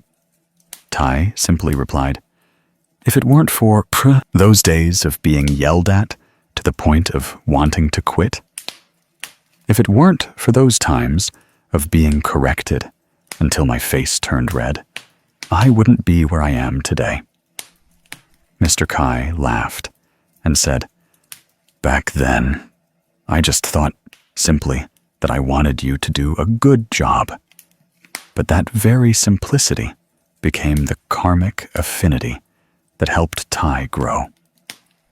When we hear that story, we truly appreciate one thing. Sometimes the person who hurts us the most is the one who teaches us the biggest lesson. Our growth never comes from peaceful days. It comes from days when we are tested to exhaustion, from times when we thought we couldn't continue, from people who make us question ourselves. Hurt is a part of life. No one is born without ever being hurt by someone. But the important thing is not how we hurt, but with what mindset we overcame it. Some people let pain make them close off, become cold, defensive, and distant from life. But others use that pain as ground to stand taller. Take it as motivation to become stronger. Take it as a lesson to understand others better. Take it as baggage to continue firmly. That is the difference between someone who merely exists and someone who truly grows. Existing means holding on to pain. Growing means transforming pain into wisdom. To do that, we must look deeper into karma. Everyone who enters our lives carries a specific role. Not everyone comes to love us. Some come to test us. Some come to illuminate the weak parts of our minds. Some come to help us see our true nature. Some come to force us to stand up on our own. And some come to give us a scratch, so that from it, we learn to love ourselves more. When we begin to be grateful to those who hurt us, we no longer have anyone to resent. Not resenting means liberation, because resentment always fills the mind with toxins. The more we blame, the murkier the mind becomes. The murkier, the more blurred our wisdom. The more blurred, the easier it is for us to choose wrongly and repeat suffering. Only when we are grateful can we see what happens as an inevitable part of the path of spiritual practice. Gratitude makes the mind bright. A bright mind opens wisdom. Open wisdom allows us to continue without fearing wounds anymore. But to truly be grateful, we must go through a long journey of understanding, letting go, and transformation. First is understanding. Understanding that no one is perfect. The person who hurts us also has their limitations and their sufferings. Understanding that they can only treat us with what they have in their hearts. If their heart is full of anger, they will be angry with us. If their heart is full of hurt, they will hurt us. When we understand this, we no longer see them as enemies. We only see them as someone bringing us a lesson. The second step is letting go. Letting go here doesn't mean forgetting everything. Letting go is not letting that pain control us anymore. Not letting it shape how we love. Not letting it hinder the kindness within us. Letting go is allowing what has passed to rest where it belongs. The third step is transformation. Transform pain into understanding. Transform hurt into wisdom. Transform the past into baggage instead of shackles. Once we can transform, we truly find peace in our hearts. And finally, gratitude. Grateful, because thanks to them, we know the value of peace. Grateful, because thanks to them, we learn to stand firm. Grateful, because thanks to them, we grow more than our past selves. Grateful, because thanks to them, we move closer to the path of wisdom and compassion. When we are mature enough, we will understand that what hurt us yesterday is precisely what brought us to where we are today. And whoever appears in our lives, whether they bring love or hurt, has their own reason. We just need to open our hearts to receive, open our minds to understand, and open our souls to let go. I send you a gentle blessing, like a soft breeze. May you always look back at old wounds with peaceful eyes and self-compassion. May you have enough wisdom not to resent anyone who has caused you suffering. May you have enough love to express gratitude to those who pushed you to grow. And may you continue on life's journey with a heart light as a cloud, serene as flowing water, and firm as a mountain standing against the sky. There is a very gentle teaching in Buddhism that every time I hear it, I feel as if someone is softly touching my heart and wiping away layers of vexation. It states that this human life is like a grand classroom, where every event is a lesson, every person is a teacher, and every joy or pain carries within it a meaning for us to learn how to return to ourselves. When we look at life with such a calm perspective, we no longer see someone coming to harm us, but understand that they come to teach us something necessary for our journey. From that moment, our minds lighten a bit, our resentment diminishes a bit, and our hearts begin to open a vast space for compassion and peace to blossom. Looking back at life, we will see paths that seemed very dark, faces that appeared only to hurt us.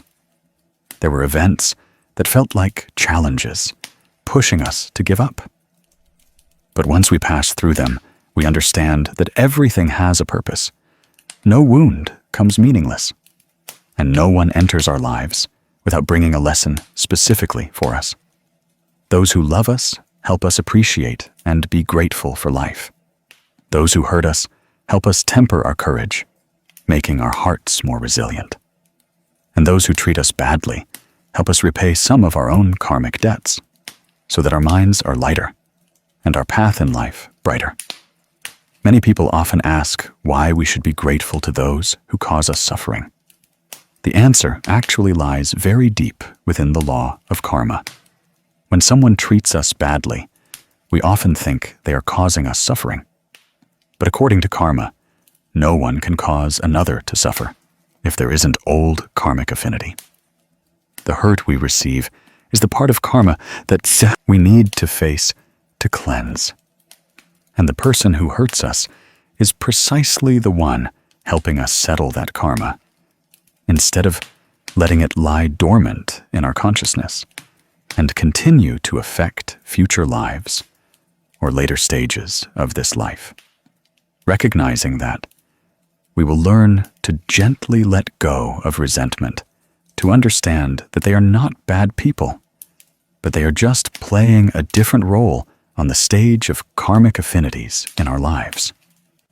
When the curtain of life closes, both we and they return our roles to each other.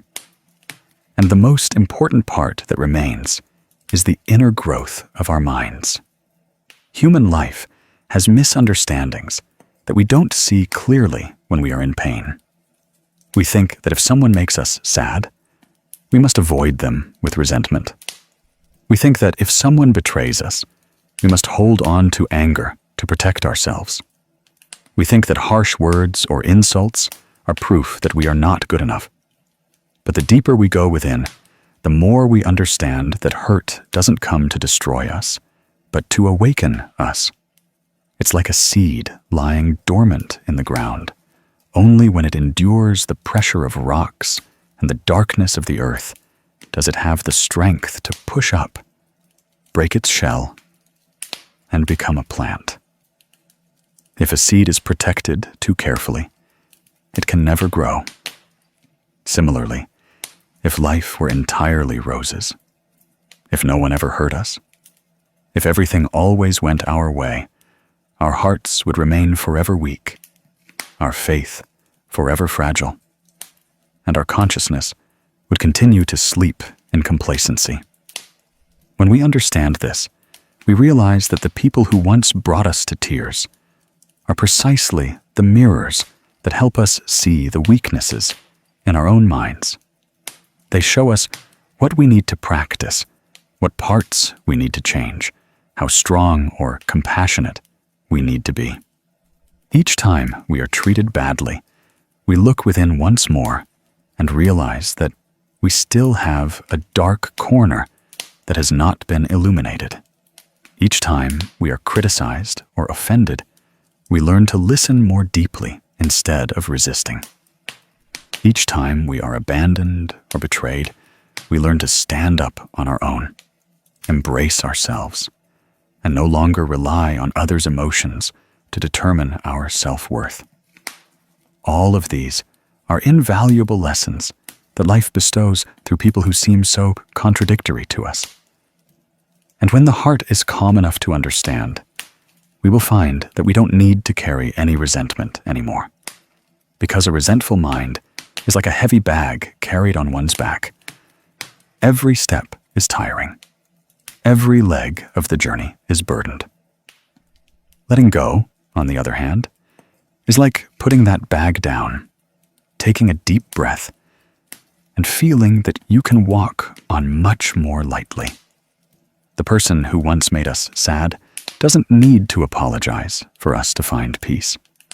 The person who once hurt us also doesn't need to come back to explain or compensate. Peace is a gift we give ourselves.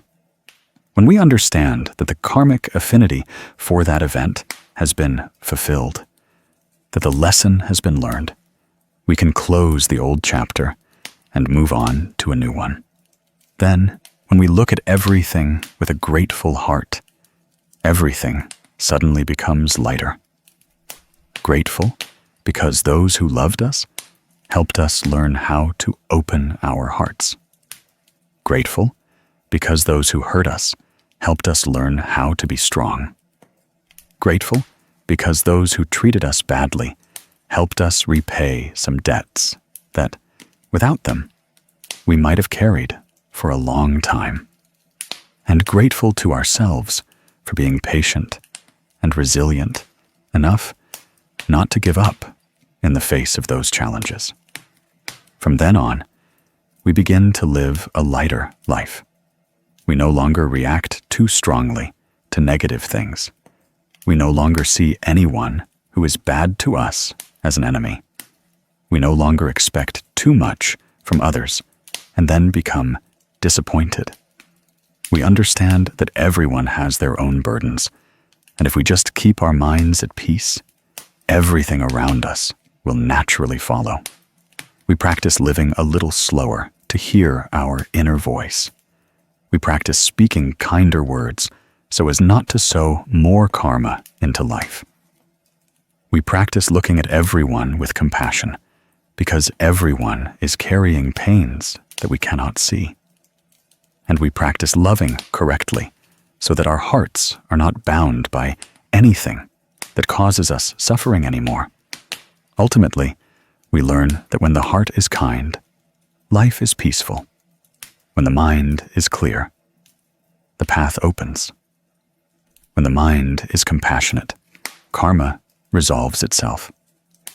Life is no longer a series of competitions or endless searches, but a journey back to inner peace.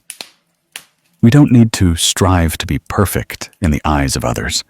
Simply becoming the kindest, most decent, and clearest version of ourselves is enough for a life worth living. So, I wish you on this journey to always keep your heart soft, yet resilient. I wish you to know what to let go of and what to hold on to. I wish you enough clarity not to be drawn into things that cloud your mind. And I wish you always have enough compassion to see life more lightly, understand people more deeply, and look at yourself with more love. Amidst life's many changes, may you always find a peaceful haven to dwell in whenever you are tired. Because when there is enough inner peace, the outer world naturally becomes gentle.